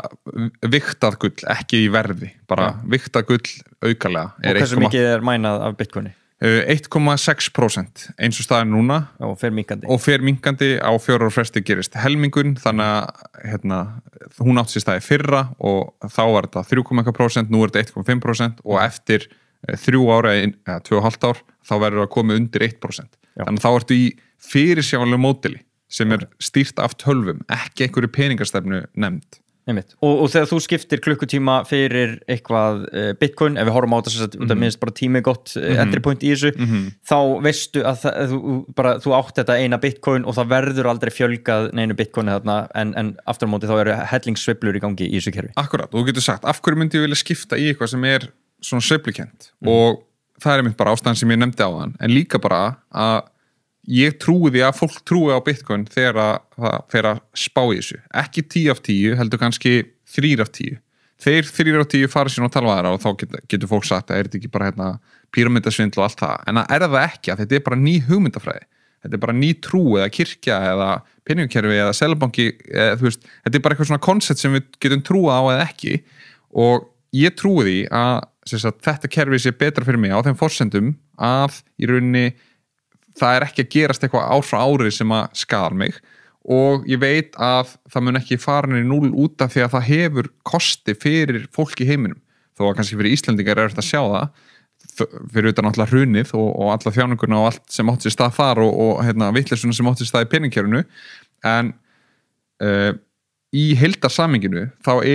heimurinn ekki eins og Ísland. Við erum 1% af 1% varðar samfélagsuppbyggingu og traust og allt það. Staðan bara þannig að það kemur í fréttunum 1-2 ári eitthvað land sem að lendir í ruglinu. Það var Sýrland og það fyrir rugl út af stríði og bara hagkerfið lagt í rúst og peningarnir gufu upp. Síðan eru með Líbanon, gjaldmiðlinn þar var það rusli. Síðan eru með stærri lönd eins og Tyrkland. Gjaldmiðlinn þar bara falla nokkuð prósent milli mánaða, skilur við. Og það eru 100 milljón mann sem búi í Tyrklandi. Síðan eru með Bandaríkin fara á Afganistan og fólk búið að vinna kannski í 20 ár,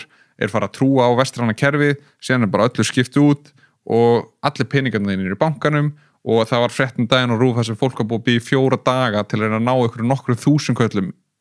út úr bankanum og samt átti það miklu meira í bankanum. Þetta staðan í heiminum og það getur brugðið til begge vona og þetta ekkert eitthvað svona doomsday prediction en þannig að heimsenda spá, heldur þetta bara, það getur komið eitthvað Donald Trump moment í heiminn og það að gerast í, til dæmis í Pólandi algjör slagsíða sem að taka völd af fólki, Ungverjaland og þessi lönd sem ég nefndi undan og það svona stóra myndin bara, viljum við sem heildarsamfélag búa til eitthvað kerfi sem að það ekki að beita okkur valdi út af því að við allavega eigum eitthvað verðmæti sem við, sem fólk viljum skiptast á innbyrðis. Það ekki góð staða og bara, ég verð bara svona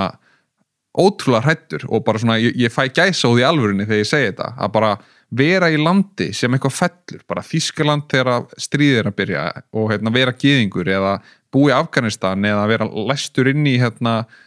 samfélaginu í Tyrklandi og get ekki flutt út, skilur, og félagi minn frá Ungverjalandi og hann bara reyna að koma fjölskyldur sinni í burt og það ekki hægt að þeir má ekki flytja pening úr landinu og það eina ástæðan fyrir að þau fari ekki úr landinu, skilur. Þannig að bara svona öll þessi stjórnun og ég ekki að tala bara einhver Afríkuríki, ég að tala bara stór kerfi og það að fara alveg dýpra onni þetta, stór lönd og stór kerfi og það getur brugðið til begge vona og það mun vonandi ekki gerast á Íslandi. Ég mun allan að mæta á Austurvöll og mótmæla ef það á að fara að reyna að breyta þessu til hins verra, en við viljum held ég sem samfélag hafa eitthvað sem að ekki hægt að sturta yfir okkur skeljum og í rauninni beita ógnarvaldi ef að komast einhver ógnvaldar til valda. Þannig að það bara svona forsenda sem ég trú á og ég vil taka þátt í kerfi til að styðja það að aðri geti gert þetta. Ok, en nú ég bara að hugsa, út af að við erum að tala um þetta og þú ert að tala kannski stríðshrjá lönd og svona öfgaaðstæður sem að við eigum, bara blessunlega erum ekki í en eigum líka kannski erfitt með að setja okkur í og þú ert að tala um hérna ef að kemur eitthvað ógnarstjórn og það verður styrtað yfir eitthvað skeljum og það maður að hugsa, þetta Bjarni Ben, þetta Katrín Jakobsdóttir, þetta Ásgeir Jónsson, bara, nei, ég held þessi bara fínt fólk, ég hef engar áhyggjur af þessu. Eitthvað ofbeldi í gangi innan Íslands akkurat núna sem við þurfum að hafa áhyggjur af með þetta? Ekki sem ég held sko, við erum bara að reka fínt kerfi og Seðlabankinn gera góða hluti og í gegnum hrunið bara ótrúlega góð stýring á málum þar og bara vel gert en það sem ég kannski meira meina að ég vil bakstoppa þetta kerfi og vera þarna til staðar til að berjast með fólkinu sem að þarf á því að halda. Þannig að ef ég væri ekki þarna þá væri þetta kerfi ekki til, skilum mig, ef nógu margir var að hugsa þannig. Ég vil vera þarna með mín verðmæti sem að þynnast ekki út yfir tíma með jöfnum hætti, allan með fyrirsjánum hætti og verið því kerfi og geta fært til hluti millilega laust og þetta allt rekjanlegt og það með allir, sagt, ef að kemur eitthvað dómsúrskurður og þau vilja sjá hvað ég er búin að vera að gera, ekkert mál að geta gefið þetta í burtu, færslunar, ég er ekkert að reyna að fela neitt, heldur ég bara að taka þátt í nýri hugmyndafræði sem talar hvernig við viljum geyma verðmæti og færa þau milli kynslóða og ég vil vera til staðar fyrir fólk sem að þarf virkilega að halda. Ég meina það örugglega einhver einstaklingur í Afganistan sem átti Bitcoin. Ég er ekki að segja að Bitcoin hefði bjargað Afganistan en bara skilji aðstöðumunin hjá bara 2 nágrunum sem að fóru báðir í vinnuna, skiptu tíma, gerðu hluti, dætur þeirra gátu fara í skóla, mennta sig, þau vildu vera læknar og verkfræðingar og allt það. Síðan bara ákveða Bandaríki með pennastriki bara við erum út þennan dag og bara daginn eftir þá reyna allir að fara í bankin bara lokar, það er ekkert að taka út peninga og einn í fjölskyldunum líklega fjölskyldufaðurinn býður í röð í nokkra daga til að taka út nokkuð brauð og síðan nágrannan sem er kannski með Bitcoin sem að tala á heimsvísi og það þyrfti að kúa allan heiminn á sama tíma til að berja niður eignir þessa einstaklings. Þannig að það er svona, þetta er ótrúlega svona stór hugsun og það er að segja bara já en hann nátti kannski bara 10.000 krónur í formi Bitcoin. En þá segir bara það er samt lífsbjargandi fyrir hann og þá segir fólk líka bara já en þú ert bara að vera ríkur á því. Ég er ekki að þessu bara til að eignast meira. Ég er að gera þetta til að hjálpa öðrum, ég trú á annað kerfi, ég er að styrkja þá trú, skilur með að taka þátt og þetta er svona, minnst þetta að rista miklu dýpra en fólk oft talar þetta almennt og ég er ekki að tala þetta eins og eitthvað bóðurinn 10 og ég er að leggja borðið og allir að lesa bóðurinn og bara mæti kirkjunum minn á sunnudögum sko. Þetta er ekki þannig, heldur þetta bara þú ert með 2 kerfi þú ert all in í íslenska kerfinu þú átt húsið, þú átt bíliðin makiðinn og hundurinn og húsnæðislánið og lífeyrissjóðurinn, það er í minnsta krónuhagkerfi í heiminum. Það er tíminn, þú skipti og tíminn og þú ert bara að skipta út tímanauðinu til að fá meira í þessu all in betti sem þú ert að stunda. Þá segir bara af hverju ekki að taka þátt í hugmyndafræði sem er komin hingað í dag 40-föld verg landsframleiðslu Íslands. Öll verðmæti sem er búin til á einu ári er 40-föld í Bitcoin-kerfinu. Þannig að þetta er ekki bara eitthvað pínu lítið sem við erum að tala um í dag og maður hefur sagt þetta í mörg ár. Þetta er stækkandi kerfi út af forsendum sem að við Íslendingar getum ekki skilið og það er meðal annars þetta, það er eitthvað svona frelsispælingar sem að ýta undir þetta en líka bara að við þurfum verðmæti á internetinu. Það er bara grunnforsenda og það er heimskulegt með hvernig netið var búið til að netið búið til þannig að það sé alveg opið. Ég get bara sett upp server og hann fara einhverja IP-tölu og þú getur farin á þá IP-tölu, smá flóki, farin á þá IP-tölu og sótt einhver skjöl frá mig beint. Þú ert ekki að tala við kóngni prest. Fara neitt eða bara þess vegna sko. Já, þú ert bara heima hjá þér og þú bara nærið í skjöl sem ég opna á og þannig er internet hugsunin. Síðan er bara nei, nú erum við með peninga sko. Peningar er svona flóknir því fólki skilja ekkert peninga, við þurfum að passa þér færist á milli, Valitor og PayPal og Borgun og Seðlabankinn og allir bankarnir í landinu skilur við þurfum að passa upp á okkur sko. Annars fer allt í rugl og allt í einu bara interneti orðið þannig að þú getur ekki fært neitt til nema að fá bara 10 leyfi og interneti var búið til þannig að jú, vissulega er fullt af ólulegt að gerast en spáið í hugmyndunum sem verða til á internetinu og bara inn á okkur svona messageborðum sem að fólk er að tala um eitthvað alveg random og finnur bara uppfinningar og internet er svo fallegt út af það er svo frjálst. Þannig að með peningum þá viljum við skapa sama kerfi út af því að það er interneti geymir hugmyndirnar en stjórnunin fer fram í gegnum peninga þannig að ef við náum að gera sama með peninga og við gerðum fyrir interneti þá það náttúrulega bara sturla út af fyrir sig bara færu mannkynni framar í frelsi og alls konar og ég vil sjá heim þar sem að við færum þetta kerfi á internetinu í það form að við getum verið að gera þetta millilega laust og Bitcoin vissulega fyrsta lausnin og það að segja að Bitcoin notar alltaf miklu orku og Bitcoin sóar og allt það og þetta ekki sóun af því að fólk trúir á þetta og notar þetta en þetta mikil notkun og þetta taka það bara þá umræðu notkunina sjálfa en við viljum hafa þetta þannig að ef að þú opnar netverslun og reynir að selja listina að ég þurfi ekki að tala við 10 manns og þú þurfir að borga 5% fyrir að ég láti þig fá pening Valitor hjálpaði mér ekki að finna síðuna Landsbankinn hjálpaði mér ekki að finna síðuna þessi kerfi hjálpi okkur ekki að eiga þessi viðskipti eða finna hvern annan og hafa þessi kerfi þannig að við getum fært það bara úr mínu veski yfir á þitt veski á þess að hafa milliliði og Bitcoin þarna fyrsta lausnin sem kemur fram og í rauninni millilega laust kerfi og verðmæti og allt þetta en síðan í framhaldinu verða til aðra lausnir sem noti ekki að mikið rafmagn og eru allt önnur hugmyndafræði sem á eftir að sanna sig og við vitum ekki hvort virki en ég full að trúa að við munum finna leið til að leysa sama vandamál án þess að nota þessa vinslu sem að þarf til að tryggja að allt keyri vel þannig að aðra rafmyndir í dag að baktryggja sig ofan á Bitcoin-neti með að geyma upplýsingar á Bitcoin-netinu og eru kannski hraðar á móti gera kannski 1500 færslur á sekundu eða miklu meira eftir einhverjum kerfum sem búið til þannig að allt í einu hægt að fara að skiptast á verðmætum á internetinu og við erum ekki að tala með til að senda einhverja rafmynd og kaupa listina á internetinu heldur bara búið að færa bandaríkjadali og evrur og alls konar þjóðargjaldmiðla yfir borgarkeður og við erum með félagi á Íslandi sem heitir Monerium sem búið að gera þetta í mörg ár og með fyrsta leyfi í heiminum sem var veitt til þess að gera þetta ótrúlega frambarlegt og flott fyrirtæki sem færir þá þjóðargjaldmiðlan á borgarkeður sem gera það verkum að ég get millilega laust sent á þig og fengi listina og ég þarf ef ég vel rétt kerfi ekki borga nánast neitt fyrir það bara eitthvað brota af sendi þar að þetta stóra myndin og þetta ástæðan fyrir að rafmyndir munu og kannski bálkakeður og þá eru kannski ekki að tala endilega Bitcoin endilega í þessu samhengi sem innviðir mun þetta vera ofan á út af því að við viljum geta átt samskipti millilega laust bara eins og internetinu gegnum Messenger eða Snapchat eða eitthvað og þetta þetta decentralized að dreifa valdinu og miðstýringunni þannig að hún sé ekki bara í miðinu heldur séu allir í kerfinu með sama vald og í rauninni þessir innviði verða ofan á út af skilvirkni, út af hraða út af minni gjöldum út af því að í grunninn þá betra út frá frelsisjónum að við getum tala beint saman og vissulega þarf að passa að það sé ekki verið að stunda peningaþvætti og allt það en það eru kerfið þarna sem að passa upp á það það búið að byggja það inn og það var bara gert fyrir löngu bara búið að vera mörg ár þannig að þetta stóra myndin og ég sagði nú í viðtalum daginn að fólk getur gert með þetta eins og peninga bara ákveða hugsa ekki þetta en þá mun að koma inn á þetta 15 árum setna en hinir núna ástæðan fyrir rafmyndir að þennast út náttúrulega út af vitleysu og allir nærbuksunum heima að geta ekki veðja á neitt og þá keyrir þetta upp að þetta bara veðmál fyrir marga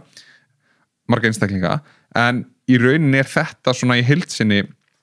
eitthvað sem að að vaksa út af því að það voru færri í gær heldur það í dag og út frá þessu sjónamið sem við tölum á hana hnignandi kerfi og allt það þetta vaksandi kerfi sem að borða kökuna af bankainnviðum og út frá öðrum sjónamiðum þetta að taka verðmæti annars staðar og færa þarna inn og einstaklingar sem að elta þau verðmæti snemma munu vera umbúnaðir á kostnað þeirra sem koma inn setna af því að bara ef að segjum sér svo bara, nú veit ég ekkert hvort það gerist mér finnst það svona fara að vera líklegt segjum sér svo að allir greiðsluinnviðir í heiminum veri keyrðir á bálkakeðum sem unni grunntæknin sem að keyrir allar þessar rafmyndir ef að það myndi gerast þá bara nema þessi fyrirtæki breytist þá bara Valitor að fara inn í 0 Borgun inn í 0, PayPal inn í 0 allt þetta fyrir inn í 0, vissulega verða þau til og munu bjóða upp á þjónustur og færa þjónusturinn þangað en bara peningarnir sem að við vorum að láta þessi fyrirtæki fá og búa til stærstu fyrirtæki landsins eða heimsins og Fortune 500 fyrirtæki og það er bara eitthvað fólk hlæjandi á því að vera að taka af öllum fæslum sem í gangi í öllum heiminum, allan tíman, alla daga, alltaf. Það mun færast til fólksins í formi þess að vera millilegalaust og mér finnst það bara ótrúlega líklegt. Ég sé ekki hvernig það gerist ekki, en bara á þeim forsendum þá mun vera fullt af virðir sem færist inn í það kerfi. Þannig að það kerfi er vaxandi kerfi. Þannig að hitt getur bara minkað eftir sem að þetta stækkar. Þannig að ef maður hugsar þetta bara út frá þeim forsendum, vissulega kemur ykkur vitleysa og allt hækkar 5-falt og lækkar sér 90%. Það mun gerast. Það hefur gerst 5-6 sinnum inn í rafmyndakerfinu. Það mun gerast 5-6 sinnum í viðbót á sama tímabili í framtíðinni. Þannig þegar fólk er að hlusta á þetta viðtal og segjum að hlusta á það eftir ári eða eitthvað svoleiðis og bara gefum okkur það Bitcoin núna þegar við erum að tala saman er í kringum 60.000, segjum að fara upp í 100.000 og sem síðan að bara hrynji niður í 10.000 og fólk er að hlusta á bara Kristján maður að meiri kallir, hann var að tala um Bitcoin og eitthvað svona. Þitt take er, býtt í 10 ári viðbót. Býða til að sjá hvert þetta fer. Já, langtíma hugsunin. Þú ert ekki hérna og augljóslega maður heyraði bara því hvernig þú ert að tala, þú ert ekki að setja pening í Bitcoin til þess að reyna að fá 20% ávöxtun og kassa svo út og kaupa þér íslenska krónur. Akkurat, þetta er langtíma hugsunin og bara svona hvar vilja, í hvoru kerfinu vilja dvelja á stórum hluta. Ég er náttúrulega taka þátt í krónuhagkerfinu og það er bara hættulegt að ef einstaklingar eins og ég tala niður krónuhagkerfi af því að þá í rauninni minkar vald seðlabankans sem leiði til þess að kerfi vera óstöður sem leiði til þess að kerfi gerir mér vitleysu sem ég er að segja að það geri. Þannig að þetta er mjög erfitt og svona maður þarf að fara varlega þarna en ég er svolítið bara að reyna að segja mína skoðanir og kem til dýran eins og ég klæddur af því ég er búin að hafa þess að trú það lengi og hún einhvern veginn bara rætist meira með hverju árinu þannig að ég er svona í seinni tíð að reyna að tala meira afgerandi til þess að vera ekki alltaf bara svona já þetta getur gerst eða þetta af því að núna er þetta bara orðið bakka upp af alls konar. Já, ég tek eftir því, ég er alveg búin að hlusta á því gegnum tíðina og þú ert orðin svolítið svona, það er bara meira sjálfstraust í því, kannski ekki beint sjálfstraust, en það er svona, þú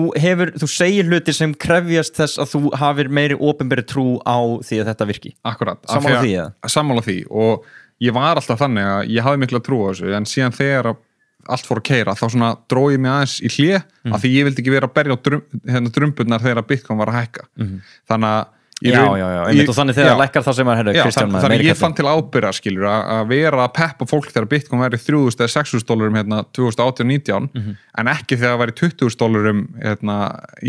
í hæðinni sem átti stað 2017-18. Og þú kaupið þitt fyrsta Bitcoin hvenær? 2013. Og þá hvað starf það? Það voru einhverjir $200-300 sem það kostaði á þeim tíma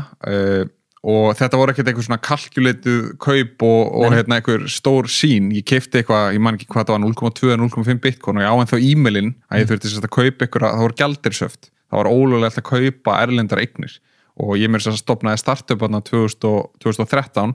og við stofnum móðufélag Bandaríkjunum og við brutum gjaldeyrishöf til að flytja 50.000 krónur til Bandaríkjana, $500 til þess að kaupa hlutafé í okkar eigin félagi og það tók okkur 9 mánuði að fá undan þá frá seðlabankanum til að mega gera þetta og kosta okkur mörg 100.000 af því við vorum að brjóta gjaldeyrislög af því að var að passa Marel myndi ekki fara út úr landi og eitthvað skilur mig bara, það var gali ástand, þú máttir ekki gera neitt og eina leiðin til að eignast gjaldeyri og þetta er mitt vald skilur og þetta var tekið 2017 þetta var til 2017 skilur mig að því er á skammta á gjaldeyrir sem er bara sama og er að gerast í Tyrklandi og Ungverjalandi til þess að fólk flýi ekki. Þú varst með flugmiða og þá fékkstu x mikla heimild. En allavega, ég fer og næja að kaupa og þetta var eitthvað í gegnum PayPal, kaupi Linden dollara sem er peningur, eða Linden pening, sem er peningur í tölvuleik og það mátti af því að það var svona entertainment og ég gæti skipt því á okkur kaupöll sem er löngu dög og mann ekki sem hvað heitir yfir í Bitcoin og það var bara eitthvað 0,2 eða 0,5 Bitcoin á þeim tíma. Síðan þá hefur maður gert alls konar vitleysu og tapa alls konar og alls konar kaupallir fara á hausinn og gert ýmislegt en ég hef svona trú á það að vera að reyna að gera eitthvað fyrir þetta samfélag. Ég hef lagt mitt lof og voðskáluna tel ég heima til að tala fyrir þessum málum. Ég hef verið að reyna að byggja innviði, byggja kaupallir, taka þátt í námuðinslu og reyna að byggja þetta hagkerfi upp þannig að ég sé ekki bara að kaupa ykkur hundatákn og verða milljarðamæringur af því að það bara er ekki eitthvað sem heilla mig. Ég vil taka þátt í kerfi sem hefur allir þessa trú og aðra möguleika eins og ég lýsti á hann. ég í þessu af hugsjón, ég að safna Bitcoin eins og bara eitthvað safna frímerkjum, ég ekki að horfa á Bitcoin mín sem eitthvað sem ég sel, jú, vissulega ef að börnum mín þurfa að fara í skóla eða ég þarf að kaupa brauð, þá mun ég selja Bitcoinum mitt, alveg klárt, en ég ekkert að fara að kaupa mér 5 hús út af því ég átti Bitcoin og þó ég gæti gert það, skilur mig. Ég tek frekar hennar pening og reyna að kaupa eitthvað áhrifaríka umhyggju út allan heim og komast í hjálparstarfi eða eitthvað, skilur mig. Af því að bara, þetta ekki, fólk heldur allir þarna síðu þarna og þegar fólk byrjar á þessu eins og núna, þegar fólk álpast inn í rafmyntahagkerfið, að þá það 95% af fólkinu ekki að gera þetta hugsjón og það byrja þannig. En þegar hruni kemur, það mun gerast, af því að þetta ekki sjálfbært, að þá mun einhver afgangur af fólki vera eftir, segjum bara 15% af fólkinu vera eftir og þau munu vera þarna á hugsjón. Allir munu brenna sig og sumir munu græða netto yfir tíman, sumir munu tapa miklu fjármunum af því að þau bara að fara óvarlega og það getur allt gerst, en það verður alltaf eitthvað massi eftir og þessi massi alltaf að stækka og það þú veist, fólk eins og ég sem bara ég skal fara bara ef að Bitcoin fær niður í $3.000 núna og ég þyrfti að fara að vinna út af því, þá myndi ég bara gera það og ég myndi samt vera að kaupa Bitcoin. Bara, Bitcoin getur ekki farin í 0. Ok, þannig þú ert ekki í gróðastarfsemi? Ég ekki í gróðastarfsemi. Ok, en sko þú talar hundatáknin, þú talar Dogecoin eða Dogecoin. Já, og Shiba Inu og... Akkurat, og þú veist, og núna ef við tölum aðeins á þeim nótum, þú veist, það hellingur af Íslendingum sem eiga Bitcoin og það hellingur af fólki sem í þessu og það hellingur af fólki sem örgulega bara langflest fólk í þessu til þess að græða pening. Já, veist, þó að Ísland sé mjög eftir á almennt, við erum eftir á. Meðan við restina af heiminum. Já, en já, mörg prósent eiga rafmyntir. Og þetta fólk, ég myndi telja og þú mátt kannski chip inn á það og það þekkir betur til, en þú veist, þetta fólk að reyna að græða á þessu. Þú veist, því líður vel þegar það sér Bitcoin fara upp. 90%. Og ég held að þetta fólk myndi klárlega skipta þessum pening út til þess að kaupa sér íbúð eða eitthvað svoleiðis. Og fer mikil tími að pæla í þessu. Það vaknar á mótnana, áður en að kissir makan sinn, að þá refreshar á símanum til að sjá verðin. Einmitt. Og það bara staðan og fullt af tími sem tapast þar þegar fólk geti verið að finna eitthvað upp fyrir þetta kerfi, taka þátt í á öðrum forsendum en að bara reyna að græða. En þú ert að segja, nei, ég ekki í þessu á þeim forsendum og það ekki megin ástæðan, ég ekki að bíða eftir þetta að fara upp og ég ekki fjárfestir í þessu að reyna að treyta eitthvað svoleiðis og þá segir maður... Ég reyndar alveg að því, á fullu, en það ekki megin ástæðan, það stundum nokkri dagar sem ég líti ekki á þetta, af því ég að horfa á stóru trendin, ég ekki að horfa á dagsbreytingar, ég að horfa á mánaðbreytingar eða ársbreytingar. Einmitt, ok, og síðan tökum við einhvern eins og bara Warren Buffett, bara vinsalasta og farsalasta fjárfesti í heimi og hann segir bara Bitcoin eða rafmyntir ekkert virði. Rat poison squared. Já, bara vil ekki sjá þetta. Og þá ekki sem maður, já ok, betur hlusta á Kristján Inga Mikkelsson eða Warren Buffett. Herri, ég held ég fer bara í Warren Buffett núna og já, betur Ásgeir Jónsson var að segja það sama og hann og þessi fjárfestir og þessi, flott, það ekkert verðmæti þarna. Þetta bara einhver sem bjóð til eitthvað tölvukerfi. I'm not in. Einmitt. Og það einmitt það sem ég finnst svo geggjað að báðir hafa rétt fyrir sér. Ok. Bæði, eða svona, það auðvitað að segja maður hafi rétt fyrir sér, en svona eins og þetta punktstaðan í dag, þá hef ég rétt fyrir mér. Og ég viðurkenni það að það gæti breyst mjög hratt og þetta gæti farið og horfið ef að því ber undir. Warren Buffett hefur líka rétt fyrir sér, af því hann bara það sem hann og með punktstöðun í dag, þá hann bara legendary fjárfestir sem kaupir upp kreppur og beilar út alla og tífaldar í gegnum hverja einustu kreppu, það bara hans og ef með meðal ávöxtun upp á 40% ári í 60 ári eða eitthvað, það bara ótrúlegt og báðir hafa rétt fyrir sér út af því að heimurinn sem hann bjó í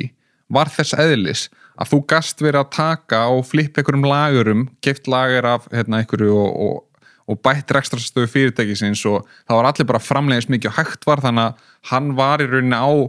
í hagkerfi sem var að þenjast upp og með því að vera efstur í hagkerfi sem er að þenjast upp, þá náttúrulega bara ferði út í einhverja vitleysu af peningum sem enginn þarf að eiga. Það þarf ekki að eiga $100 miljardar, það er bara vitleysa í mínum bókum. En vissulega argumenti að hann getur farið upp í 200 og meðan ríki gæti ekki og þegar hann klára sig að þá á hann að gefa, skilur hann ekki fyrr til að bara ávaxta pundið og gefa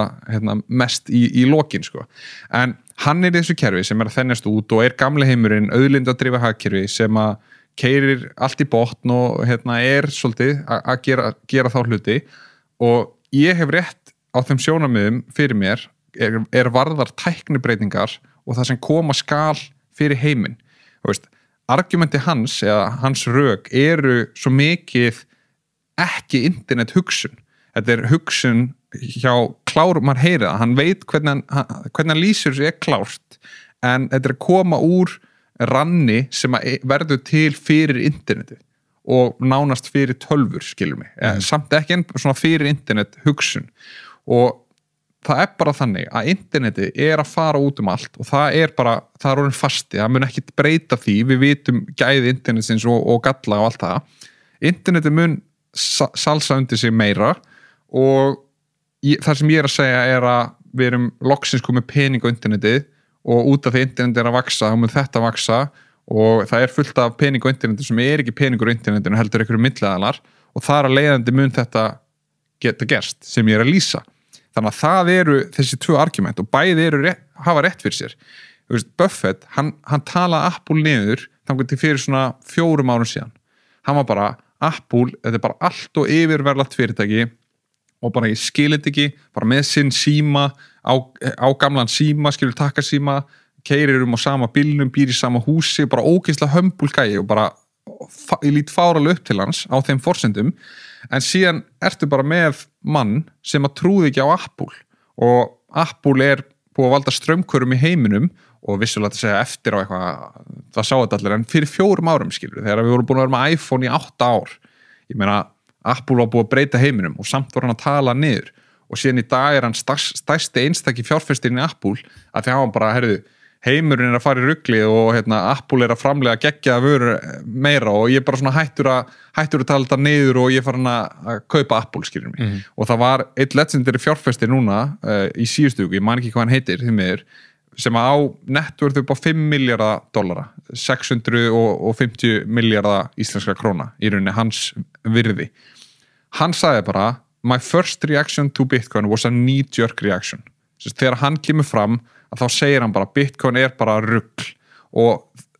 þegar að tala knee-jerk reaction, þá að segja að þetta bara svona sjálfvirt kerfi, þú lemur neðað mér og það skýst út og ég ræði ekkert sjálfur. Hann var bara gamla skólanum, pre-internet, eldri maður og í rauninni legendary fjárfestir og segir þetta bara staðfest. Fyrst svo Akkurat, og síðan í síðustu viku sagði hann bara, herru, ég hafði rangt fyrir mér, bara þetta miklu starra trend en ég hélt, þetta að fara hluti sem ég hélt að þetta gæti ekki farið, við erum á ótrúlegum stað, ég búin að kaupa Bitcoin og þetta var knee-jerk reaction og hann fór bara í fréttatíma og að útskýra eigin heimsku, skilur mig, og hann bara gerði það og það margir sem gera það kannski ekki, en gera þetta bara tjöldin. Út af því að það svo erfitt og meira sem ég get ekki skilið áhrif internetsins til fulls. Ég sá ekkert fyrir að væri TikTok eða OnlyFans eða Snapchat, jú, mann getur séð eitthvað núna getur við fara að byggja svona á internetinu og sama tíma þá ótrúlega vanmetið hvað fólk mun byggja ofan á rafmyndum sem að mun breyta lífinu okkar, búa til TikTok rafmyndana sem að gera eitthvað fyrir okkur eða bálkakeðana sem að gera og breyti líf okkar, ekki eitthvað svona já, þetta geggjaður innviður til að hafa bak við tjöldin og eitthvað tölva sem gerir eitthvað og mér alveg saman þá ég þarf ekki spá í, heldur bara TikTok og það bara bæti líf hjá fullt af fólki, skilur og náttúrulega slæmt líka einhverju leiti en það bara með allt sem stórt að það gott og slæmt. Þannig að þú veist, fólk svolítið að hugsa þetta út frá einhverjum, já, nú erum við rafmyndir og það komnar og þetta búið. Á menn ég hugsa þetta þannig, við erum í fyrstu höfn, eins og í hafnabolta, við erum í fyrstu kannski að 4 höfnum og nýkomið þangað og við erum bara eitthvað, ok, við erum að byggja grunn innviði, fólki í þessum geira eins og ég, hefur verið að byggja grunn innviði núna í nokkur ár og þessi grunn innviði eru allt frá að vera að backstoppa Bitcoin-kerfi með að tryggja færslur yfir í að vera að búa til snjallsamninga sem að lána fólki eða að gera eitthvað sturla hluti sem hafa ekki verið hægt að gera í heiminum áður, bara með dreifðum hætti. Og ég að segja að við erum að búa til innviðnir hafa verið búin til og ég get ekki gert mér í hugalund hvað mun verða til ofan á sem innviðum. Þetta bara eins og fólki sem býr til interneti. Það bara eitthvað að tengja saman háskóla til að háskólarnir geti deilt saman skjölum rannsóknarpappíra á hraðan hátt til þess að vona að það auki framþróun í vísindum. Síðan eru einhverjir sem að tengjast því ekkert og sjá þetta og þeir eru bara eitthvað gularsíður ímyndið hvað er geggja, ég geti náði skjal sem segði mér alla opnuntímaninn í miðbæ eða símanúmerinn hjá öllunni í miðbæ og þá allt í símaskráin komin á neti síðan eitthvað bara spáði ef ég geti keypt eitthvað í gegnum þetta skilur, og þá hérna .com bólan, skilur, og þetta svona, það sér þetta enginn fyrir, og aðeins sem að finnur upp Amazon, hann sá ekkert fyrir Amazon þegar að menn voru að skiptast á skjölum í milli háskóla, hann sér þetta kannski þegar að gulusíðnar eru komnar og alls konar er komið, og Jeff Bezos stígur inn bara, herru, akkur er enginn að selja eitthvað, og hann fyrir bara að selja bækur yfir interneti, bara gjörbreytir business modeli, hvernig bókum er dreift, setur á interneti og sama með rafmyndir og svona það sem þær boða, að þessir grunninnviðir eru núna að komast á legg, og það byrja að tengja á við raunheim, tengja út fyrir rafmyndaheimin, lána starfsemi fyrir hús og annað, alls konar klikka þar, en bara vísindafólk og svona frumkvöla framtíðarinnar, þeir munu byggja á þessum innviðum. Þeir ekki að heyra hérna í Landsbankanum og byggja aðganga Landsbanka API-inu til að tala við Landsbankakerfin. Og í fyrsta lega Landsbanki bara lítill banki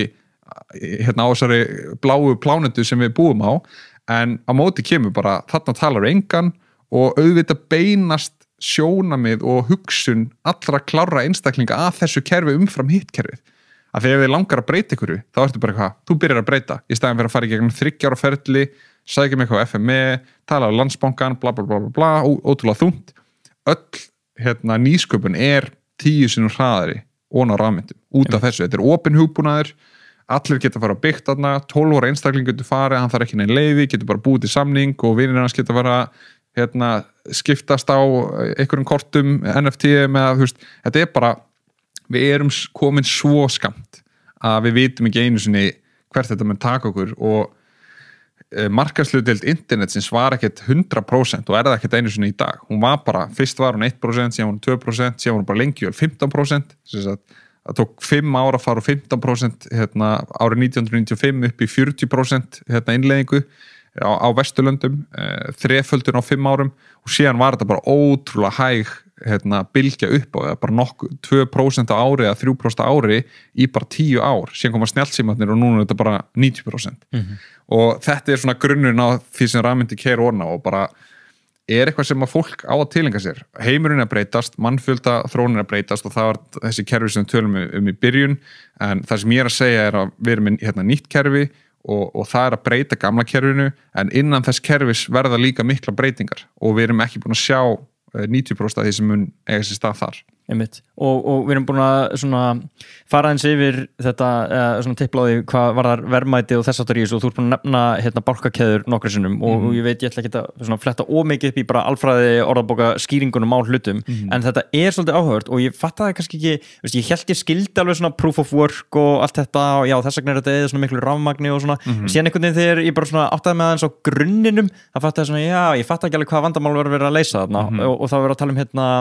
í einhverju viðtali Haskas, það sem að ég held að það var notað fyrst til þess að koma í veg fyrir spam á e-mailum, og það er svona, e-mail náttúrulega virkað þannig að þú getur bara sendt e-mail hvert sem er, og þá fóru spammarar náttúrulega bara, herðu, snild, ég safna öllum e-mail-letra sem ég heiminum, finnum út e-mailin, ég bara safna öllum, og ég sendi sama postin á bara 1.000.000 tölvupóstföng, og þannig að það verður til risastórt vandamál, og þú fær spamfolder og junkfolder og allt þetta, en síðan líka eftir að segja bara, herru, þú þarft að sanna að þú sért ekki að spamma, þannig við ætlum að láta þið vinna fyrir því að senda inn hvert e-mail með þess að proof of work, láta tölvuna að reikna í hálfa mínútu til þess að fá að senda póstinn. Þannig að það er orðið mjög dýrt að senda 1.000.000 e-mail, en þú veist bara, fjandinn, þú veist, þá get ég gert þetta lengur. Getum við heimfært þetta koncept og proof of work, og ég veit ekki, ég ætla ekki að segja þetta að vera frábær útskýring á því, en það sem er að gerast í bankageiranum er, og eins og þú sagði með Valitor og eitthvað svona, þau tjekka, herðu, býtu Kristján hérna með millifæra 10.000 krónur inn á Snorra, á Kristján fyrir því, þú veist, og fer að rekja launin, já, herðu, þarna laði þetta inn, ok, staðan hans Kristjáns er 100.000 krónur, hann getur lagt inn 10.000 krónur, og síðan ætla þau að bæta því inn á Snorra, og Snorra átti 100.000 krónur fyrir, nú er það orðið 110.000 krónum, og bara halda utanum þetta. En bálkakeður, þær í rauninni halda utanum þetta kerfi, og allir hafa aðgengi að þeim, og það er verið að senda þessar upplýsingar á milli, og halda allir sjá þetta, ekki bara þú og Valdur. Einmitt, þannig sem náttúrulega fljótt og leiti hljómar hræðilega, en það er svona örglega að þetta fara hálfnaflaust, þannig að þú er eitthvað vend. Einmitt, en reikjanlegt fyrir vikið, en blockchain snýst það að þú keyrir þetta kerfi, þetta kerfi er opið, og þú þarft ekki að fá einhvern centralized aðila til þess að stýra þessu fyrir þig. Þú þarft ekki að auka aðila í viðskiptasambandi. Það er bara, ég er að kaupa, þú ert að selja og það er bara beint. Það þarf ekki 10 manns til að horfa á okkur og samþykja að við séum að eiga viðskipti. Og bankakeðjurnar eru einmitt þessi grunninnviður sem er svona, hvað maður segja, tæknin á bakvið rafmyntir og svona til að fara örstutt í þetta. Algjörlega. Að þá kemur Bitcoin fram og Bitcoin er bankakeðja sem að færir til Bitcoin í rauninni og Bitcoin er skrifað með litlu b og bankakeðjan Bitcoin er skrifað með stór b. Þannig að það er svona munurinn á þeim. Sú bankakeðja getur gert mjög lítið. Hún getur fært frá A til B, hún getur læst pening fram í tíman. Þannig að hún getur sagt að þegar að klukkan þetta svona marga blokkir hafa átt sér stað þá opnast þetta og eitthvað slíkt. En hún gerir ekkert mikið meira. Þetta er svona A til B. Síðan kemur í Ethereum 2014-2015 með nýja hugmynd sem er bara, við erum með bankakeðjur 2.0. Við getum fara að skrifa snjallsamninga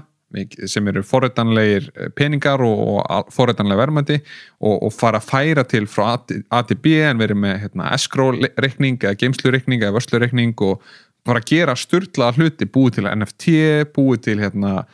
aðrar myndir og á þessu, bara eitthvað svona sturlað dæmi sem að verði þá til í grunn innviðunum. Rafmyndir er bara ein útfærsla af snjallsamning, ef maður hugsaður þetta á þannig. Ethereum er að keyra grunntækni sem að heitir bara Ethereum eða Ethereum Network og ofan á það er Ether sem er gjaldmiðill þessa nets sem að þú getur nota til að borga fyrir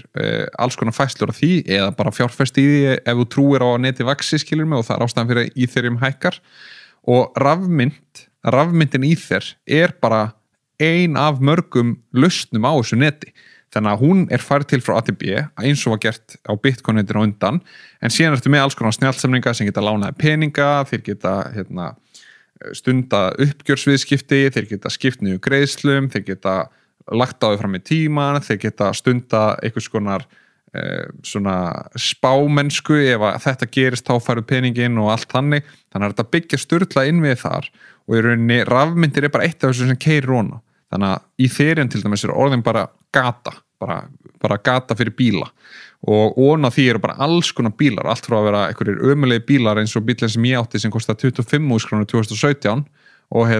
sem tók hálftíma að starta og maður tók í alls konar stangir í að vera bara einhverjir geggjaðir rafbílar eða flutningabílar eða eitthvað slíkt og það er allir einhvern veginn að keyra á sömu götu og svona tala saman, svona án þess að tala saman og eru svona umgangast hvort annað. Þannig að tæknin, þetta eru bara tölvur sem eru að gera einhverja hluti og ofan á því er fólki að byggja eitthvað. Þannig að þetta er svolítið internetið versus vefsíður dæmi. Að bankakeðjur er svolítið internetið í því samengi og vefsíðurnar eru eins og rafmyndirnar og það eru til marga tegundir af vefsíðum, þannig að við erum með vefsíður sem eru snjallsamningar og allt það. Þannig að Ertu til að útskýra þess fyrir hvað snjallsamningar eru? Já, það sé bara snjallsamningur þegar að þú kaupir hús, bara venjulega dökkum út úr rafmyndaheimi. Þegar þú kaupir hús, þá skrifar undir samning. Þessi samningur er skrifar á lögfræðing bankans og hann skrifar lánasamning sem að þú og bankin kvittið á og þessi pappír er gerður í 3 riti, þú fara 1 eintak, bankin fara 1 eintak og sýslumaður geymir 1 eintak. Þannig að þetta er á 3 stöðum, þannig að ef að kviknar í húsinu mínu, þá er eintakið mitt ekki inn í húsinu og ég segi ég skuldi ekki neitt. Ef að bankin segir að ég skuldi 10-falt meira, þá er ég með plaggi og segi ég skuldi ekki þetta og ef að við báðir aðalar töpum okkar, þá geymir sýslumaðurinn auka afrit í sinni gagnageymslu. Þannig að þetta er dæmi samning sem er flókin samningur, kannski 15 blaðsíður eða eitthvað slíkt með öllum viðaukum. Það sem er gert í bankakeðjum er að það eru skrifað sambærilegir samningar sem gera það sama nema eru skrifar af forriturum og aðilum sem skilja lögfræði þar á leiðandi í svona flóknum tilvikum. Þetta eru samningar sem eru skrifað með kóða sem segja bara að þetta veski á húsið. Það er eitthvað veski sem á húsið, heldur á einhverju tákni sem segir þetta er hlemmur 1. Já, og svo fólk skilji þá er allir með sitt veski í það er allir sitt veski, bara eins og gamla veskið sem maður hefur í vasanum að það geta allir fengið veski og snjallsamningurinn fer bara að lýsa færslu á verðmætum og fjármunum og húsum í þessu tilviki. Þannig að það er eitthvað sem á hús, það einhver lánastofnun sem á pening, það ég hérna sem með eitthvað kredit, eitthvað social kredit og síðan sýslumaðurinn sem eitthvað stofnun sem sannreinir að allt sé rétt gert. Þannig að það sem skrifaði í snjallsamningin bara að þegar að þú reynir að færa til þetta tákn á húsinu að þá þurfi skilir að vera uppfyllt. Þú þarft í fyrsta lega að samþykja lánaðilinn þarf að láta þig fá pening til að láta þetta af hendi og aðeins sem að kaupa þarf að vera þess verður að mega þetta. Þannig að samningurinn bara allt sem að kerfi gerir í dag, bara þegar þú tekur láni í bankanum, þá eitthvað bak við tjöldin sem fer og reiknar út eitthvað skor sem þú ert, hvort þú sett í starfi, hvað skuldar, bara hver á húsið, eru veð á húsinu að lána á húsinu, sýslumaðurinn segir bara hver á raunverulega húsið og þú veist, þetta allt svona tjekk sem gerast bak við tjöldin. En það sem snjallsamningarnir gera að þetta skrifa inn í samningin í heild sinni og það þarf bara að skrifa hann einu sinni og þá þetta að gera þessa aðgerð oft og oft, eða aftur og aftur. Þannig að þessar aðgerðir eru skrifar í þessari röð og síðan færslan sett á stað, bara nú ætlum við að gera viðskiptin og allir þessi 4 aðilar eru spurðir eða þeirra staða tekin þegar keislan á sér stað. Þannig að það sett ein keisla gegnum einn bálka eða svona eina keislu í rauninni og ef eitthvað klikkar á einhverjum af þessum aðilum þá öllu snúið við. Þannig að færslur á bálkakeðjum ganga annarkvort alveg upp eða ekki upp. Bara svona bænari. Já, bara bænari í rauninni. Og á mannamáli þá þetta, þá fólk að hugsa, wow, ok, þannig ég það bara 3 ár í tölvunafræði til þess að geta fara og gert þetta. En það þú veist, fólk sem veit ekkert rafmyntir eða þú veist, kann bara tölvu og vel læst, það getur farið inn á okkur síður og gert bara lánasamninga inn á netinu, beðið x lán og þarna út í heimi bara einhver sem til í hennan samning og þetta ekkert eitthvað veðmál eða neitt svoleiðis, heldur þú bara að treysta á að bálkakeðjan, hún haldi þessum samningi uppi, það ekki hægt að breyta honum og ef að þú borgar ekki lánin tilbaka eða hinn lánaðir ekki rétt af pening þá fer þessi samningur aldrei í gegn. Þetta svona einfalt, við erum ekki að tala eitthvað svona, já sko, þú þarf alltaf að vera hakkari til þess að gera þetta, en ef þú kannt þetta, þá getur þetta orðið frekar decentralized og aðgengilegt. Akkurat, og það eru vefsíður einmitt sem eru búin að búa til en samning og eru sem sína samningin og þú getur bara ítt á bara hvað ætlar að taka mikið lán og bla bla bla bla og ítir og bara góð og samþykja það með þínu veski og þá bara fer þetta í gegn. Þetta verður miklu meira bak á tjöldin. Þetta bara sama með bíla, að fyrst þegar bílar koma fram þá þetta náttúrulega bara hestvagnar plus, þetta svona aðeins betri hestvagnar en síðan á einhvern tímapunkti byrja tölvur að fara inn í bíla og við erum ekkert eitthvað, ég hata tölvur, ég vil ekki fá tölvur og ég vil aldrei nota tölvur, síðan allt einu bara komið bíla sem eru bara tölvur og Tesla ræðist á hina á þeim forsendum að vera bara tölva umfram að vera einhver bíl, skilur mig og þetta gerir svo mikið bak á tjöldin og við áttum okkur ekki á þessu, þú veist, af hverju ættum við að keyra sýslumanns embætti sem stimplar pappíra, það stafrænt Ísland sem betur fyrir að reyna að drepa það kerfi en á sama tíma ertu alltaf með fullt af trausti sem varst að leggja einhvert annað. Þannig að þessi samningar, þeir keyra bara á dreifðu trausti, allir aðalar setja sitt inn og samþykja það og þá fer færslan í gegn og í rauninni breytir algjörlega hugsunni af því að ég þarf ekkert að fara, veist, ég tók lán þegar ég tók húsnæðislán, þá veist ég að fara 5 sinnum eitthvað með eitthvað pappír og ég bara, veist, kræst, ég í fyrsta leið í þessu kerfi, borgarkeðu heimi, ég trú á hann og ég bara ef að þetta pathetic ferli það sem við erum að keppa við, sko, þá þetta bara tímaspursmál og það þekki allir sem hafa tekið húsnæðislán en í rauninni þetta svo magna því að bara þetta eitt, skilur, að gera samningin skilvirkari og hafa hann þannig að við þurfum ekki að hittast í persónu og stimpla ykkur pappíra og passa kveikningi ykkur pappíra, heldur eru bara tölvur sem að geyma þetta og stórt net sem miklu starra en umfang þessara viðskipta, þetta bara heimsnet, skilur mig, sem að í þeirri og það sem líka svolítið magna í þessu umfram þetta til dæmis bara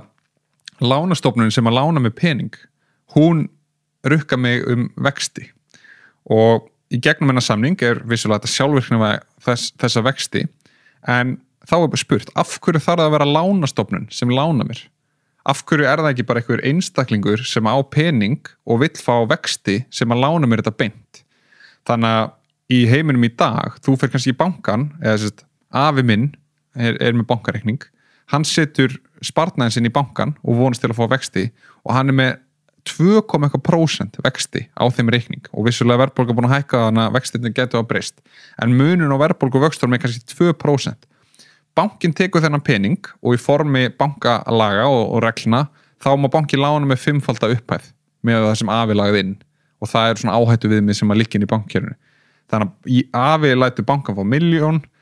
bankin má láta mig fá 5 milljónir. Þetta er ótrúlegt. En ég borga bankanum 6% vexti. Afi fær 2% og ég læt bankan fá 6%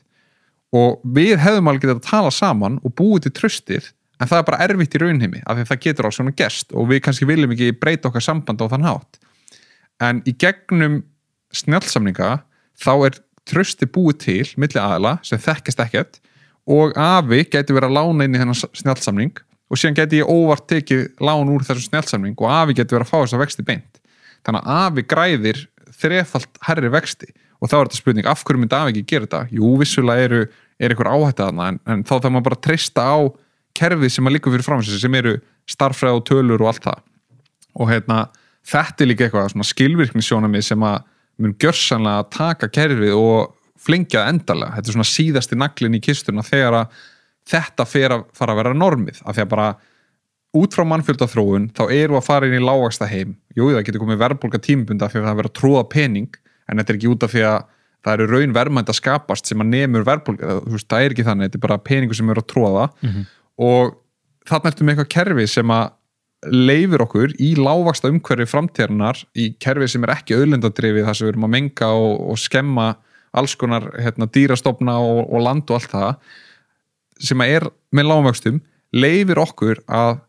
auka vextina með því að taka út milliliðina og í rauninni drepa þá.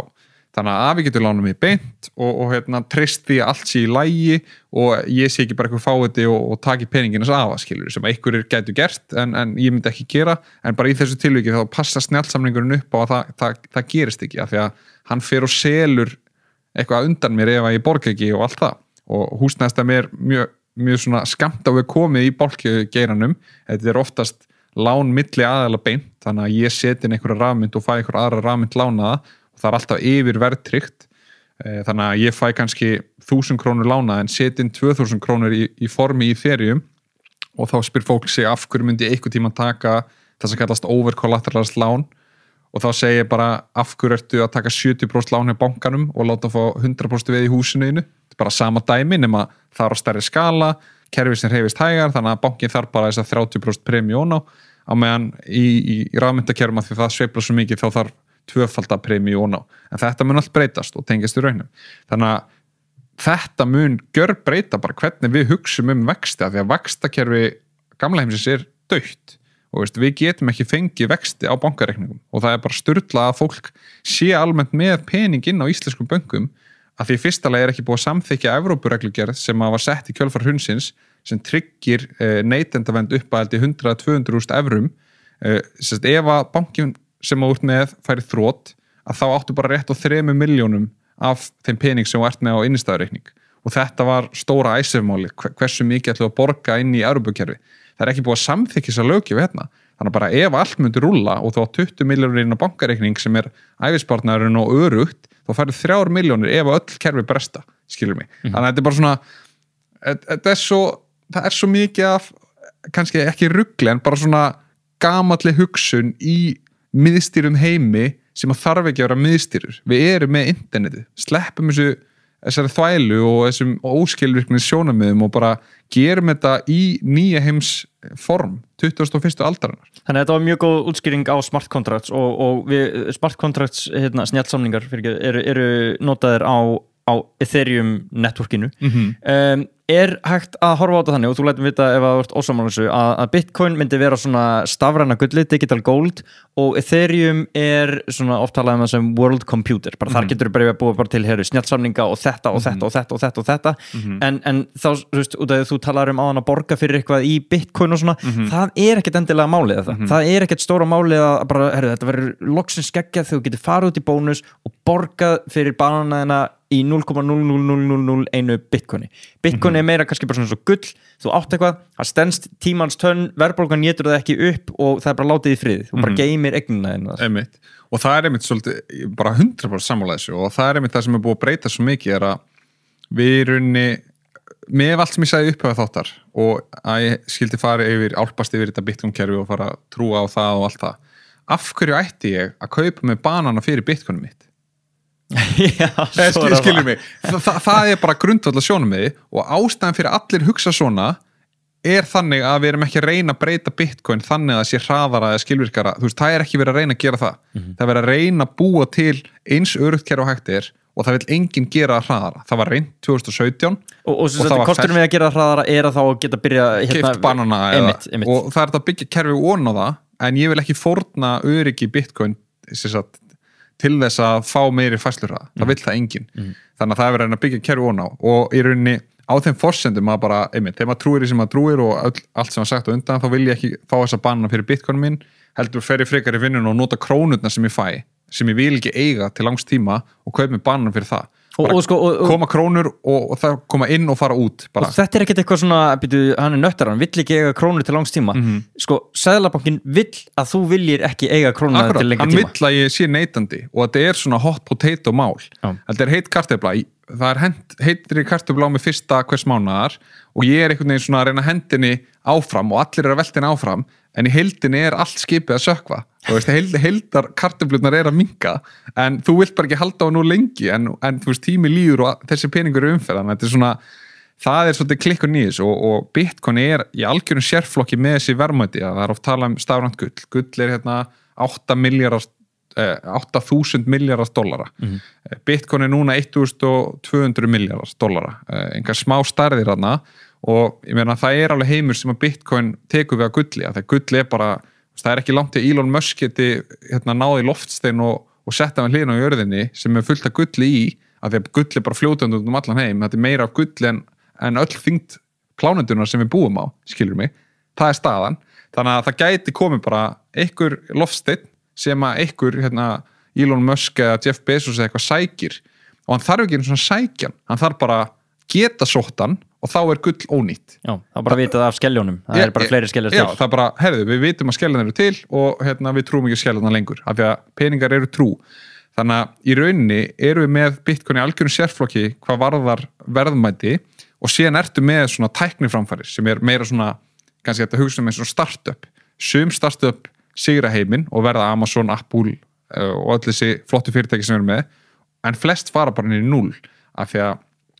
allar þessar rafmyndir er að reyna að breyta ykkur sumar er að reyna bara að vera svindl aðra að reyna að gera eitthvað hraðara gera eitthvað betra, gera flóknari snjallsamning gera auðveldara forritunarmál fyrir snjallsamningin og þetta er allt svona ídranir á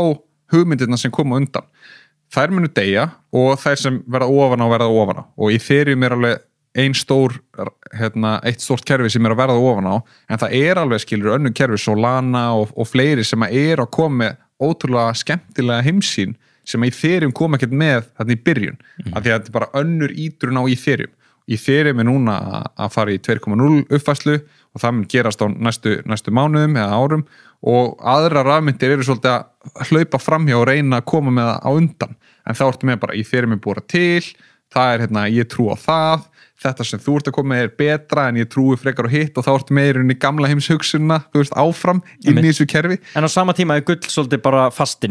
Bitcoin svolítið bara fastinn í þessu. Bara þeir eru ekkert að reyna að hlaupa fram á Ethereum, þeir eru ekkert að reyna að leysa greiðslumöguleika í bónus eða neitt svoleiðis. Þeir eru bara þarna og chilla. Já, og það er bara verið að bara beita öllu afli þeirra sem eru að vinna í Bitcoin í að laga villur sem gæti komið upp. Hefur komið einu sinni upp villa í Bitcoin 2012 eða 13 þar sem að búið til endalust af Bitcoin með buffer overflow villu sem er bara þekkt í hugbúnagerðunum þegar eitthvað springur í loft, eitthvað tala springur í loft upp en það var leiðrétt á nokkrum klukktíma þegar það bara átti ekki að, þetta var bara forritunarvilla í rauninni, forritið ker ekki rétt og það er eina villa sem er átt sér stað og í rauninni er að laga þetta en það sem fólk veit kannski ekki líka er að Bitcoin er í þróun það er að koma fítusar til dæmis var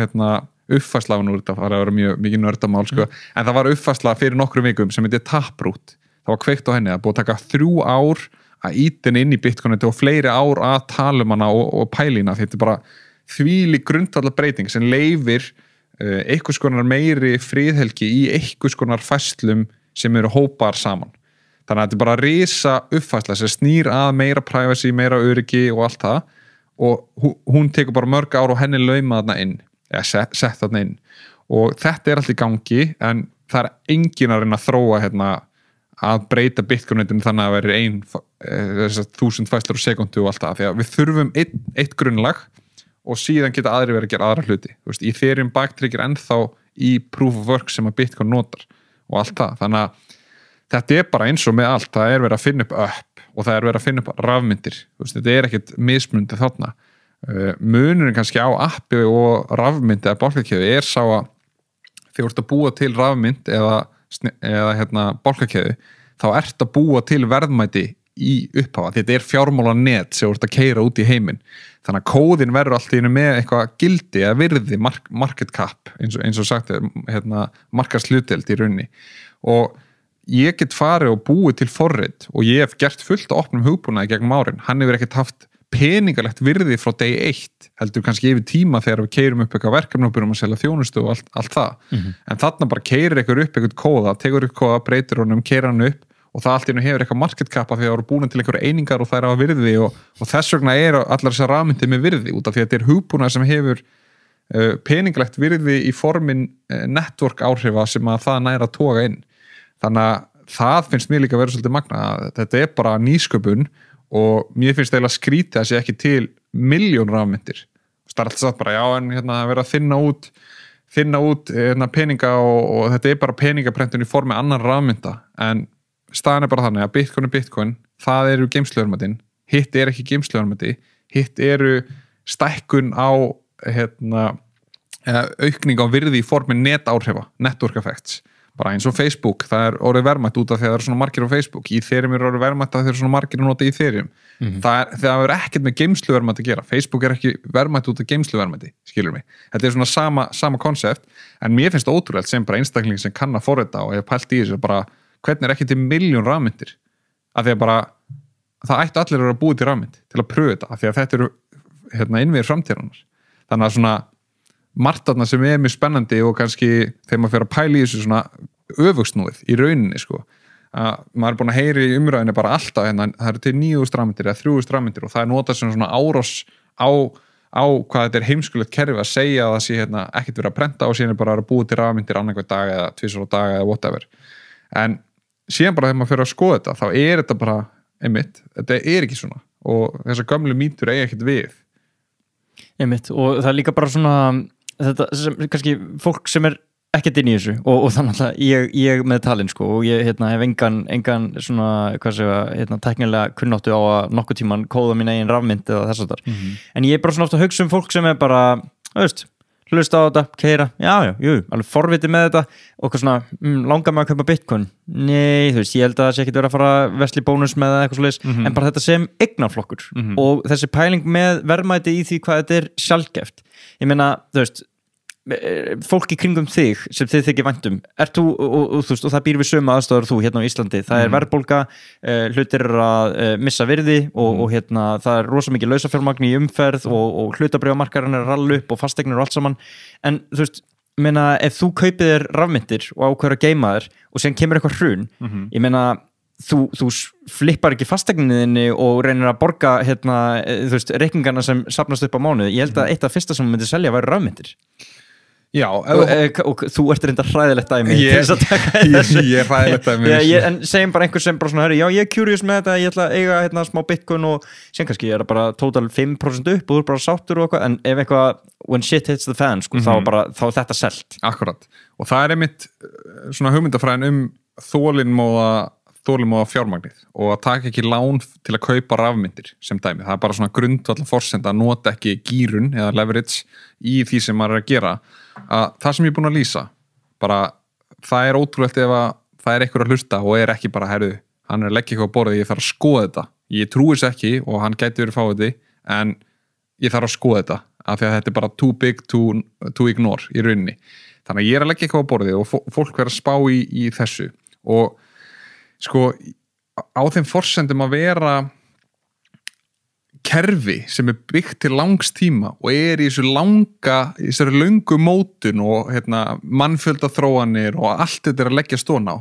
þá ég að tala bara 20+ ára mót með Bitcoin. Þetta bara, það tók interneti 20 ára að verða jafn stórt og varð og allt það. Þannig að yfirleitt tala bara, ef þú heldur á Bitcoin í svona 3-4 ár, að þá kemstu framhjá þessum sveiflum sem að verða alltaf á 2 ára fresti. Þannig að bara þú þarft, ef þú ætlar að taka stöði í þessu hagkerfi út frá kannski hugmyndafræði eða bara geima sparnaðin og bara ert að missa viti yfir, kannski búin að átta á þessu vaxta umhverfi og bara að missa vitið, en á sama tíma trúir ekki á þetta hlutabréfakjaftaði sem í gangi, þá gætir þú skipt einhverjum hluta yfir í Bitcoin, en þá þarftu svolítið að hugsa bara, þetta peningur sem tapaður, þetta hugmyndafræðilega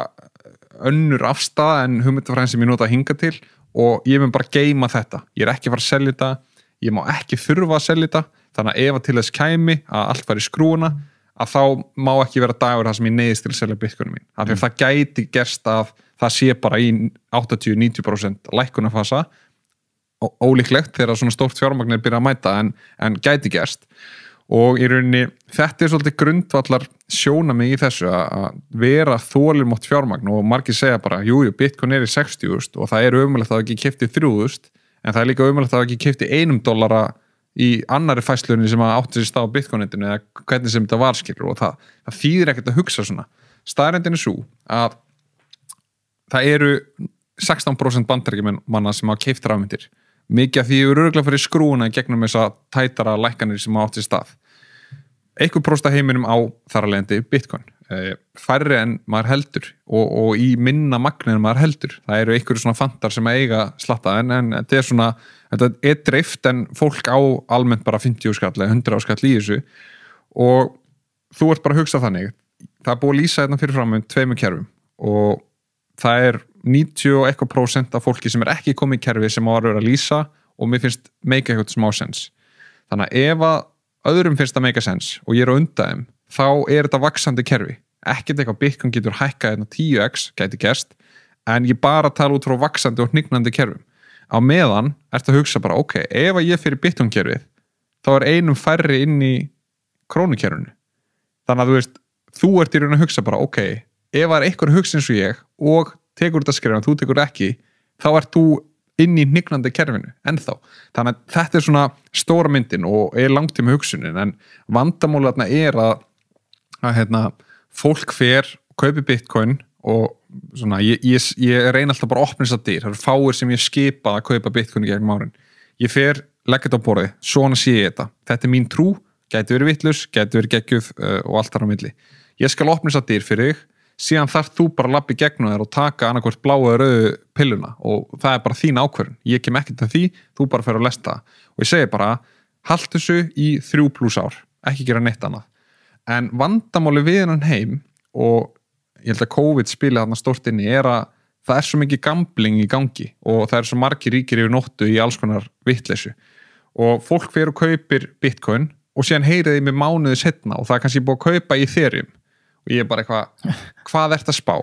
Bara ég sagði þér að kaupa í 3 ár og eiga Bitcoin og þú ert búin að kaupa í Ethereum og ég verði náttúrulega að segja bara ég trúi á Ethereum, minnst þetta geggja bett og allt það og ég á sjálfur í Ethereum og ég myndi mæla með þetta fyrir aðra, en fyrir þig með þína þekkingu þá áttu ekki að eiga þetta.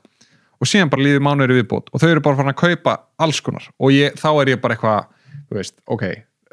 þetta svo erfið staða til að vera í að reyna að íta fólki í þess átt af því að fólk álpast alltaf í eitthvað gambling og það eru bara ekki tali á fingrum annara handar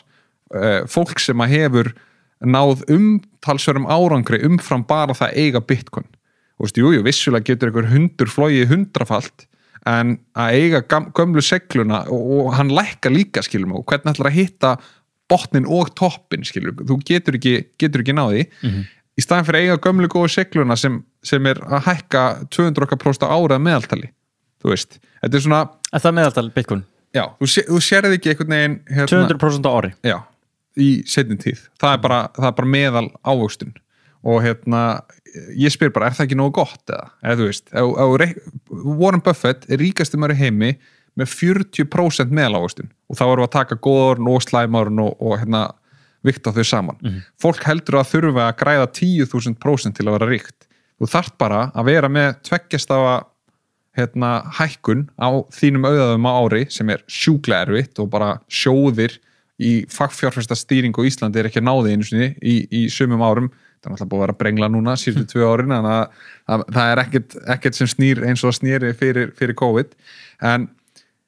ef þú nær bara 10% ávöxtun yfir 30 ár, þá verður bara ríkastur meðal jafningja þegar þú eru hann eldri. Og nánast saman með hvað þú byrja með. Vissulega ef þú byrjar að ávöxta 1.000 krónur, þá kannski meikar ekki sens, en ef þú byrjar með 500.000 og ert síðan að vinna og fær kannski 2 milljónir ári til að spara í formi húsnæðis eða eitthvað og nærð yfir 10% ávöxtun, þá ertu ríkustur með jafningja þegar að því kemur, seinna mér. Þannig að fólk fer alltaf á einhvern veginn,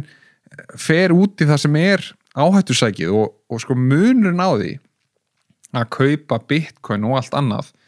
og ekkert að kaupa allt annað, ef þú veist hvað þú ert að gera, en munurinn bara, þú ert að kaupa kerfi sem ég lýst á hann og ég ætla ekki að fara yfir aftur, bara hugmyndafræði sem að stöðug og hefur sýnt sig og að stækka að mínu viti og bara allar tölur benda til þess og munur benda til þess þó að Bitcoin lækki 70%, þá þetta ennþá vaxandi kerfi út af því að fólk að koma þarna inn og hitt svona eins og að vera vísissjóður, vísifönd og að reyna að kaupa Uber og Gillette og Amazon og Apple. Ég meina, hvað þekkingu þú á nærbuksunum í COVID á Íslandi að fjárfesta í það yfir heiminn, þú aldrei sér fólki sem að að gera þetta, það mikið af þessu hálf nafnlaust, þannig að fólk segist við ykkur og kannski ekkert sá sem að á baku þetta og bara alls konar rugl, þú ert að lesa upplýsingar sem lenda síðast hjá þér og lenda oftast hjá innherjum á undan, þannig að innherja að taka stöður og síðan eru almenningur að kaupa þetta síðast, skilur mig, og þá eru unload þessu og getur alveg hækka og almenningur getur grætt, en það ekkert oftast þannig. Og þú situr hérna í Íslandi og þú ert bara að taka þá ákvörðun að setja peningin þinn og fjölskyldunar í að kaupa þetta rugl, bara eitthvað hundaták sem ekki skiluru Dogecoin búið til að vera fyndið og það bara, ég meina, fyndni hefur verðmæti, þannig að Dogecoin má hafa virði og ég hef átt Dogecoin og ég hef smá Dogecoin, bara einhverja 1000 kalla til að bara vera með í mýminu skiluru, en síðan vera til önnur hundaták sem að reyna bara, Dogecoin hækkaði þetta svaka mikið, reynum að græða peninga og það ekkert annað á bakveða. Og það einhver innherjar sem búða til og því einhvern veginn unloadað á almenning eða selt til almennings og þú ert á Íslandi að reyna að vera með spekulasjónir hvort að fara ennþá herra. Þetta bara vitleysa. Farðu og keiftu Bitcoin, ef þú ert þarna skilur, farðu, seldu allar þessar rafmyndir sem bull, sumar hafa virði, ef þú ert búin að vera í ár og bara ert samfærið að Solana sé málið umfram í Ethereum, bara fæn. En þá ert að kaupa Uber eða Uber fyrirtæki sem var að keppa Uber og enginn veit að því það fara á hausinn, skilur mig. Og það bara eitt Uber fyrirtæki og voru 1000 startups sem reynda að búið til Uber. Þannig að þú veist, það bara, þetta svo allt annað veðmál að þú ert nánast að kasta bara pening upp í loftið. Og ef þú ert ekki, kannski innherji ekki rétt ára, en ef þú ert ekki nærri sannleikanum eða þekkir eitthvað, þú ert að fara á ráðstefnur úti og taka í höndin á fólki sem er búið til og sérð hugssjónuna sem þeir eru að leggja fram á borðið og trúir því að tækni sem þeir eru að koma með sé umfram í Ethereum eða breyti heiminum eða gera eitthvað, þá bara vitleysa að kaupa. Og það svona sem kemur vondu orðið á en að gera, en á sama tíma gera verkum að hann stækkar hraðar út af því að það dregst svo mikið af fólki á þeim forsendum að vill vera ríkt yfir nótt. Á meðan eins og aftur Georg Kjamenika getur sagt að bara fyrir í þættinum og ótrúlega klár maður að hann segir bara að þetta snýst langtíma áhrifin og að auka hvað maður þénar og bara ávaxta það jafnt og þétt og það er ótrúlega leiðilegt að heyra mig segja einhvern, og kannski bjóst fólk að ég var að berja miklu meira á drumbunnar og allir að fara all in og taka lán í bankanum og veðsetja húsið og ömmu sína og allt það, en það sem ég að segja kannski boring, að bara eitthvað, reyndu að kaupa hestin sem að sigra trendið sem Bitcoin og það enginn að reyna að keppa við Bitcoin sem Bitcoin og vertu bara þar og fáðu bara, ég ætla ekki að segja 200% ávöxtun, en bara einhver ávöxtun meðan kerfi stækkar og getur komið hrun, en bara haltu nóg lengi þá ferði gegnum hrunni og vertu þar bara og vertu með einhverja boring 2% hækkun eða ef þú ert heppinn og trendi heldur áfram eins og það búið að halda 200% ári, þá sé ólíklegt, það getur ekki verið þannig endalaust af því að það fólk að koma inn og það mun ekki vera fólk til að koma inn í lokin og vertu í þessum boring hluta á þessu og þannig myndu græða peninga til lengri tíma. En síðan ykkur, þú hlustar á þetta og ferð og talar við frændaðina eða frænguðina sem að græddi 15x á hundatákni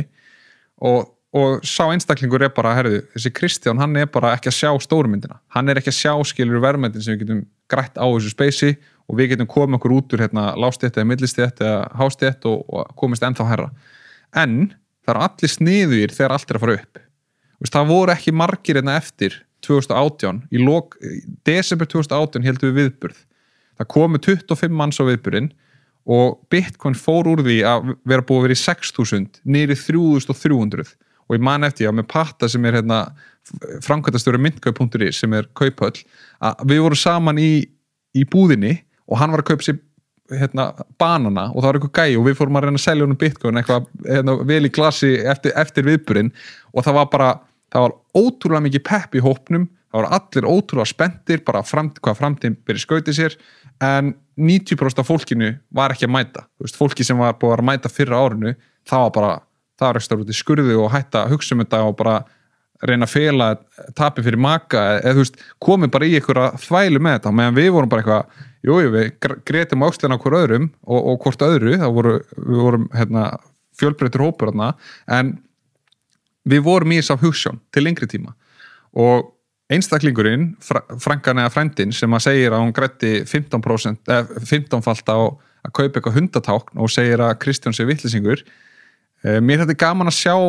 þann einstakling fari gegnum allir þessar hörku sem átt í staði gegnum árin og að tapa í þessum öðrum rafmyndum þá getur tapir 99%.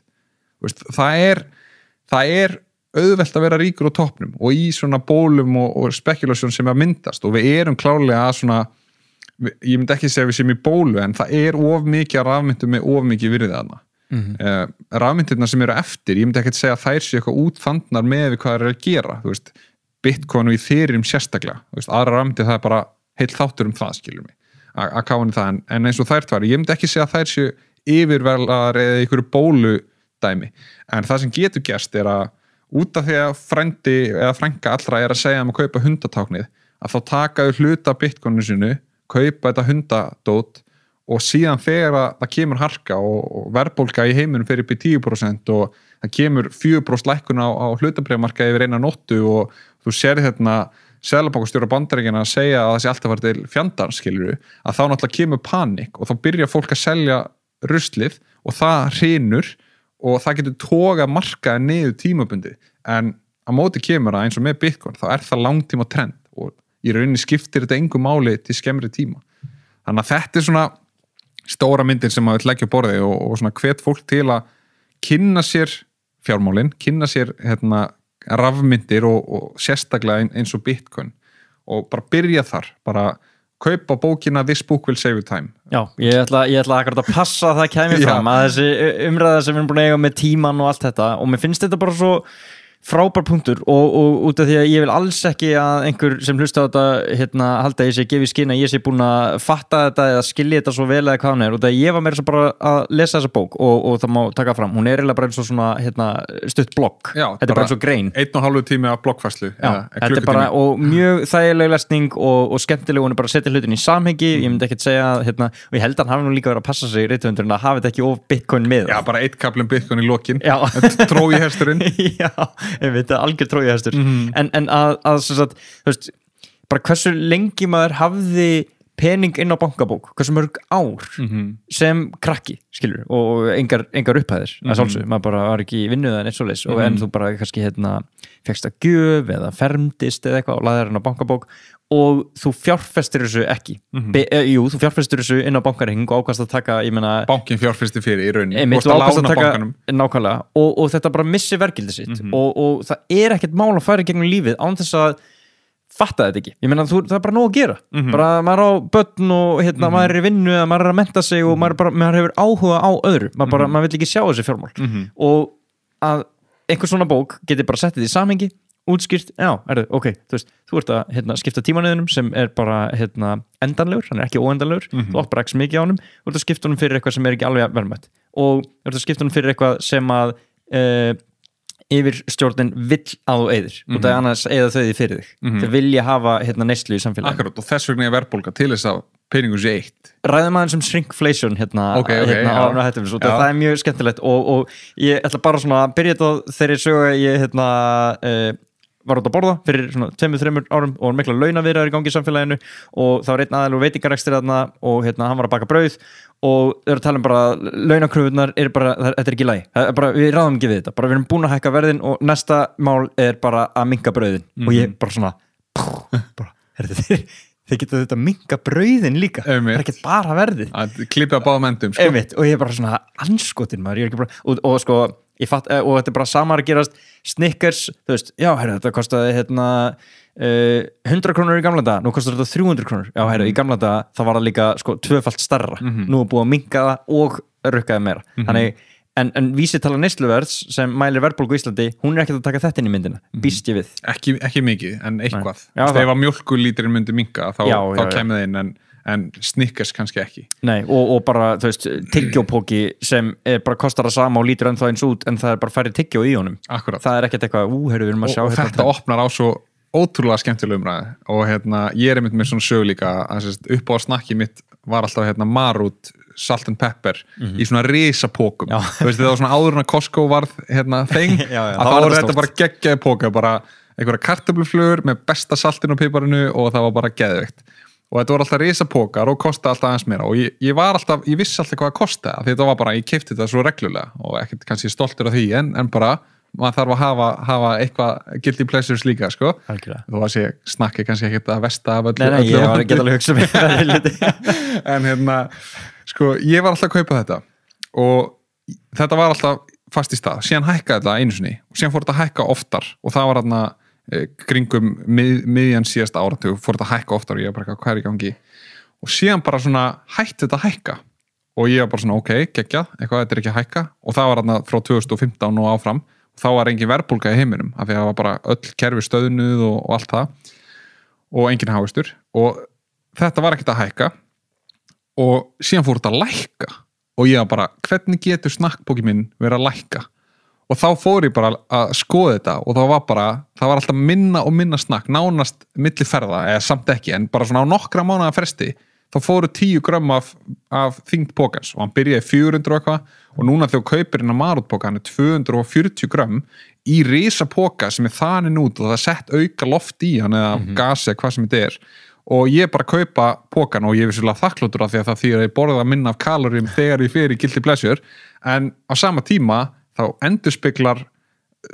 neysluhegðunin mín út frá því að hann hefði átt að kosta meira ekki það sem hann er að kosta í raun út af því að í rauninni það er búið að minnka brauðið og þetta er svo, ef við höldum að verðbólga sé ósjánleg þá er þetta er næsta level af því að þú ert í rauninni að sleppa því að hækka eitthvað og verðbólgan bitnar á stærð hlutana sem þú ert að kaupa og það er eitthvað sem er bara 100% ómögulegt að gera þegar maður fer í búðuna eins og í viku og kaupir matakörfu það er ekki hægt að vita eitthvað á 234 grömm en er núna 215 eða einhver túpa er orðin löng er ekki þykk og breið þú veist, að vera að breyta umbúðum þegar umbúðu breytast þá er shrinkflation í gangi það er bara svona, það er nánast 1:1 þarna, getur verið eitthvað rebrand en þetta er oftast ef að umbúður breytast í laginu þá ertu að fá minna magna fékkst áður, það er bara svona grundvallar hugmynd sko og það sem er svo magna í þessu er að á sama tíma snikkerstykki, þetta er svo gott dæmi sem þú tekur, að snikkerstykki hefur minnkað og það er svona alþjóðleg stærð gegnum allan heiminn og við erum ekki að framleiða í Íslandi að framleiða á einum stað og senda út allan heim og það er minnkað en á sama tíma er nánast engin mannshönd sem kemur að því að búa til í dag þannig að tækni er búin að ýta kostnaðinum við að búa til snikkerstykki niður bara sko 20% og mögulega bara langlegan upp í 100%, kannski 70% framleiðslu kostnaða minnkun á bara hagkerfi á skala, kaupa 1 milljón tonn af kakóbönum í staðin fyrir 10 milljón, hálfa milljón kakóbönir eða 10 kíló eða whatever og tækni og róbótar skipt út öllu prósinu, þannig að það nánast bara kakóbönur inn og einhver hráefni og bara Snickers út og það bara í krónunni. Já, Snickers gott en það var ekki eitthvað handgert af súkkulaði gerðað meistarunum okkar. Þeir eru bara búin að lækka allan framleiðslu. Þannig að Snickers, ef það veri óbreytt, í rauninni heldur verðinu sínu ótrúlega vel og í rauninni að fara á móti verðbólgu út af því að það svona deflationary verðhjaðnandi áhrif af framleiðslu kostna og aðföngum í Snickersinu sem að gera verkum að það lækkar í virði við tíma, eða framleiðslu kostnar lækkar í virði við tíma sem þýðir að það verðbólga og þá þurfum við ekki að hækka jafn oft út af því að framleiðslu kostnar minnkar en þau eru samt að minnka Snickerstykki og það nánast ekki til eitthvað sem hefur verið jafn miklu svona benefaktor eða eitthvað sem hefur fengið jafn mikið út úr róbótavæðingu eins og Snickers framleiðandinn. Þannig að þrátt fyrir að hafa fært kostnaðin á framleiðslu náttúrulega til Afrikulanda eða Asíulanda og nota ódýrar vinnuafl og eitthvað sem umdeilanlegt hvernig hagvöxtur Vesturlandana hefur verið búin til á bakinu á Asíu til dæmis, að þá ertu þarna með eitthvað sem að eins gott og hægt til að vera verðmætara eftir sem kosta minna og samt þarf að hækka verðið og minnka stykkið. Þannig að margt í heiminum í dag sem að við neytum sem að vatn og matur og allar blöndur af því sem að mannshöndin ekki mikið í sem við kaupum út í búð sem fjöldaframleitt hefur haldist í verði. Þannig að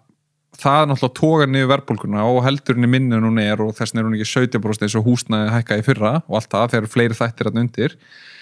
og við sjáum þetta og við erum svona ekkert að fetta endilega fingur í þetta og að hækki einu svona ári, þú veist, það bara svona einmitt orðið sannleikur og það bara gerist en á sama tíma þá erum við komin á svo merkilegan stað að bara við getum ekki einhvern veginn við getum ekki fært störfin til, við getum ekki sett fleiri róbóta og hvað þá eftir? Það að hækka verðið eða minnka þetta ennþá meira og allt sem við viljum í heiminum, matur og drykkur og blanda því og það var það sem ég ætlaði að gera á hann ég fór að tala hans í hring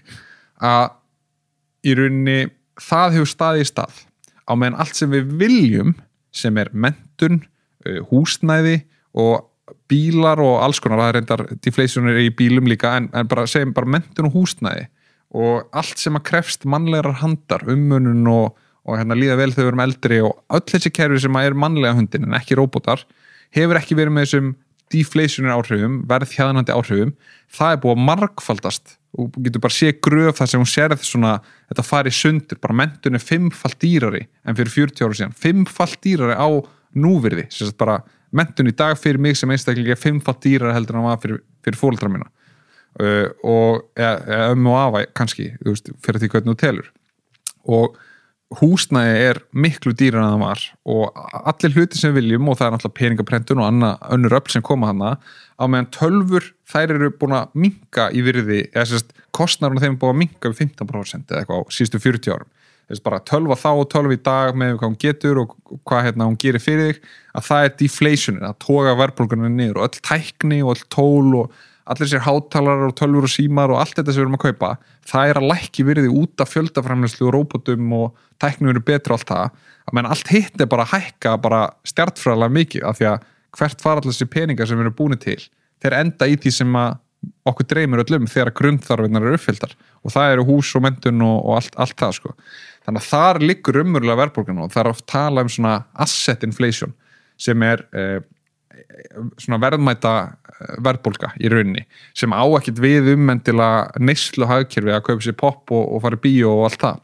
eða fara út í búð og kaupa sér matakörfu að margir í Bandaríkjunum fjárfestar hafa sagt bara að búið 20% verðbólga í assetum á síðustu 5 árum þannig að þú ert að segja mér að fyrir venjulegan einstakling sé á síðustu 5 árum allt meira en 2-falt dýrara það sem þau vilja eignast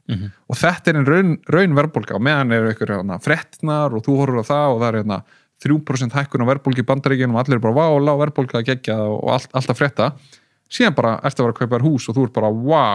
þetta ekki séns bara hvernig ætlaði að gera þetta þannig að þetta svona stóra dæmi að shrinkflation var til bara til þess að reyna að fela þetta og bregðast við því að bara ef að Snickers hækka 10% fyrir 100 kall í 110 þá kaupa færi Snickersi en þau föttuðu það ef þau fara úr 100 grömmum niður í 90 grömm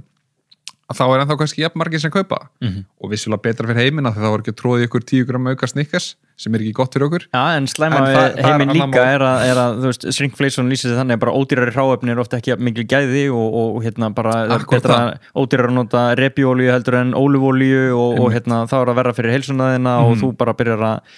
grotna niður sem einstaklingur og hérna þetta er ekki bara veskið heldur líka bara svona faldir hlutir þegar við erum hætt að hérna búa til okkar eigin mat og treystum öðrum fyrir því og þeir reyna að finna leiði til þess að gera það ódýrara þetta bara, þú veist, ekkert hérna vont fólk að reyna að gera öðrum hérna neitt slemt sko en bara svona þróast hlutinir. Einmitt, ég meina svona bara það halda svo margir og margt sem ég tala að fólk geti haldið að ég trúi okkur illa öfl og að allt sé vont skilur en vandamáli er bara í heiminum í dag þá þarf það að vera með einhverja leið til að stýra hvað fólk gerir með reglum og svona incentives í rauninni hvatarnir þurfa að vera réttir ef þú ert með hvata sem eru þannig að þú ert með vöru og ert að reyna að hámarka hagnaðina þú ert með skráð félag á markaði og ert að selja Snickers þá minkaru grömmin og þú setur inn hráefni og þetta eru hvatar sem við viljum hafa en við viljum samt hafa mögulega aðeins sterkar regluverk í heiminum er varðar og sérstaklega inn í framtíðina sem er minna svona í raun að taka auðlindir og annað sem við eigum ekki að vera að taka og það ættum í raun að vera að skila inn og allt það að við viljum hafa sterkar regluverk sem passar upp á okkur af því að það er ósangjant fyrir neytanda að þú kaupir Snickersbar og hann er bara hérna þú lest á listan og það er bara 1 kakóbaun það er hérna 10 grömm af sykri það er hérna svona mikið svona og eitthvað og kannski 5 hráefni og síðan bara 10 ára setna þá er Snickers bara náttúrulega 30% minni og það er hérna nánast melamín hérna eins og komið í barnamatinn í Asíu eða hérna maltodextrin eða hérna einhverju artificial sweeteners eða þú veist það er ósangjart fyrir neytandan að þurfa að hugsa þetta að á 10 árum breytist á fara úr 5 hráefnum í 25 og ég meina það getur ekki verið gott fyrir okkur til lengri tíma að gera þetta skilur sem samfélag. Nei, ég sammála þessu. Þannig að það, þú veist, fólk heldur alltaf að kerfi séu vond. Kerfi er ekki vond. Við hönnum kerfi sem hafa þá ranga hvata sem leiða til vondrar hegðunar. Það þarf bara að vera með hvatana rétta til þess að stuðla því að hérna, það væri þetta að leysa loftslagsmálin á einni nóttu með réttum hvötum. Hvatarnir okkar og Ísland er ekki sömu og hérna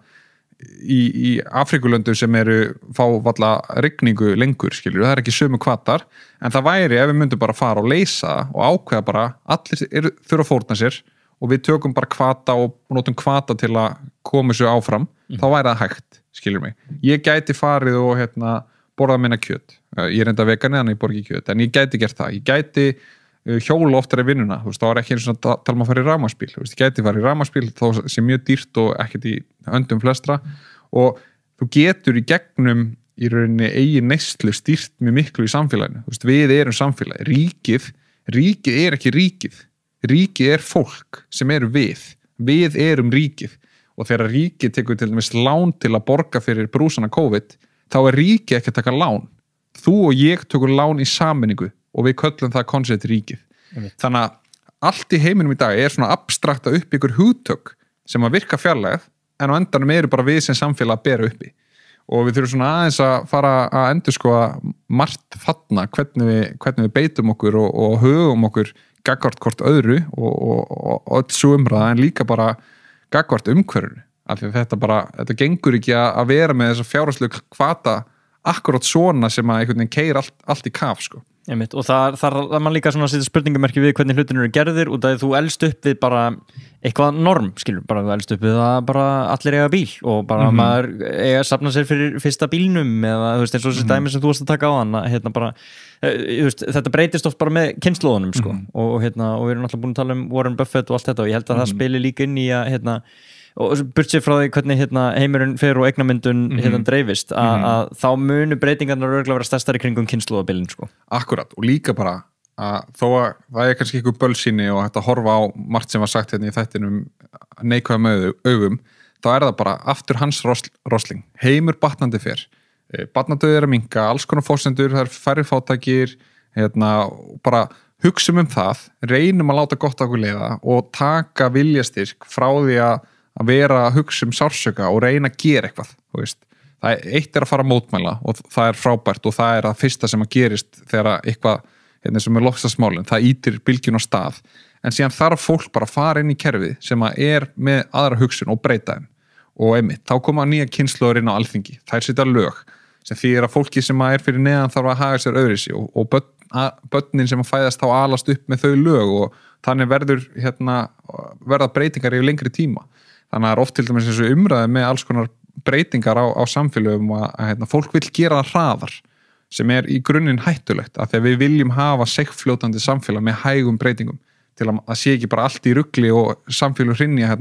í kringum okkur lengra reyndar í burtu en þau eru samt að hrynja út af því að þau breytast yfir einu nótt út af kosningum eða einhverjum hlutum. Þannig að við viljum, ég ætla ekki að nefna þennan ákveðin málefni, en við viljum hafa breytingar og þrýst eins mikið við getum en við verðum samt að passa okkur að vilja ekki bara gera yfir nóttu. Það hagkerfi myndi þurrkast út ef allir myndu taka Bitcoin á einni nóttu af því þá hefði Seðlabankinn engin völd yfir okkur fólkinu og við varum í rauninni komin út úr kerfinu sem að kerfi getur stýrt. Þannig að það ekki góð lausn, þetta þarf að gerast yfir 20 ára og breytingarnar af hinu góða, maður þarf bara að trúa að breytingar af hinu góða, það koma bakslög, Facebook kom einhver skjöl og allt umlegt í Facebook hefur samt náða að láta okkur tala saman og eitthvað, en það síni okkar höndum að yfir næstu 20 ára að við notum það rétt. Fyrst náttúrulega þetta sjokk, allir verða svona sugar high og fara bara í sykurvímu að því að þetta svo geggjað og síðan vakna allir við vondan draum og við erum svona hruns eða skell dýr og við fílum að bara svona láta okkur fljóta, við ekkert að spá í hlutunum en síðan bara stoppa tónlistinu og allir segja oh shit á sama tíma og það eru bara 3 stólar fyrir 20 manns það er svona þema í mannkyninu og þannig viljum við bara hafa þetta að breytingar, að koma 100 manns með breytingatilur og kannski eru 10 góðar og 90 voru bara slæmar og við þurfum bara að takast á við það sem samfélagi yfir lengri tíma og beita okkur í máluminn sem að brenna okkur að hjarta af því við getum ekki breytt öllu sem einstaklingur en við getum breytt öllu sem samfélag og einstaklingar geta haft miklu meira áhrif en fólk heldur með því að fara inn í kerfi, breyta minna frá tekið eitthvað og svona staða á móti heiminum og verið hugrakkur eða hugrakk og eins og við séum með loftslagsbreytingar og annað. Þannig að það svona stóra myndin og vera bara svolítið peppandi inn í nýjan heim, tækninar og í skjóli þess að tæknin auki við okkar framleiðslugetu á mat og vatni og öllu að þá fer heimurinn batnandi og við höfum meiri tíma með fólkin okkar og getum alveg betri kynslóðir en við þurfum svona aðeins að fá kannski vassfötuna í andliti og skvett okkur í ganga aðeins að hæja á okkur, láta okkur leiðast, ekki vera hrætt við það, fara og kynna sér mál sem að maður hatar af því það mesti ávinningur. Ef þú elskar eitthvað og kynni þeirra, þá það yfirleitt minni ávinningur en eitthvað sem þú hatar að hugsa og bara svolítið taka þetta á þessu seigfljótandi lukku og bara hugsa bjart áfram til næstu áratuga. Ánægður með þetta maður, þú vart, mannleg hegðun ansi vel tunnuð inn í þetta allt saman hjá þér. Herru Kristján, ekki bara loka orðin okkar heimur batnandi fyrir eða? Það var ekki bara svolítið að trúa því og vakna á morgnana og trúa því og halda því áfram? Ég held það og bara einmitt, njóta líka, það eitt að vera í hjólinu og læra fjármálkerfi og hlaupa í hringi og vera í neyslu keppni við nágrannan þegar hann kaupir bíl að þú þarfst að kaupa stærri bíl og bara slökum aðeins á og njótu þess að vera til og verum góð hvort annað. Kristján Ingi Mikkelsen, takk kærlega fyrir spil.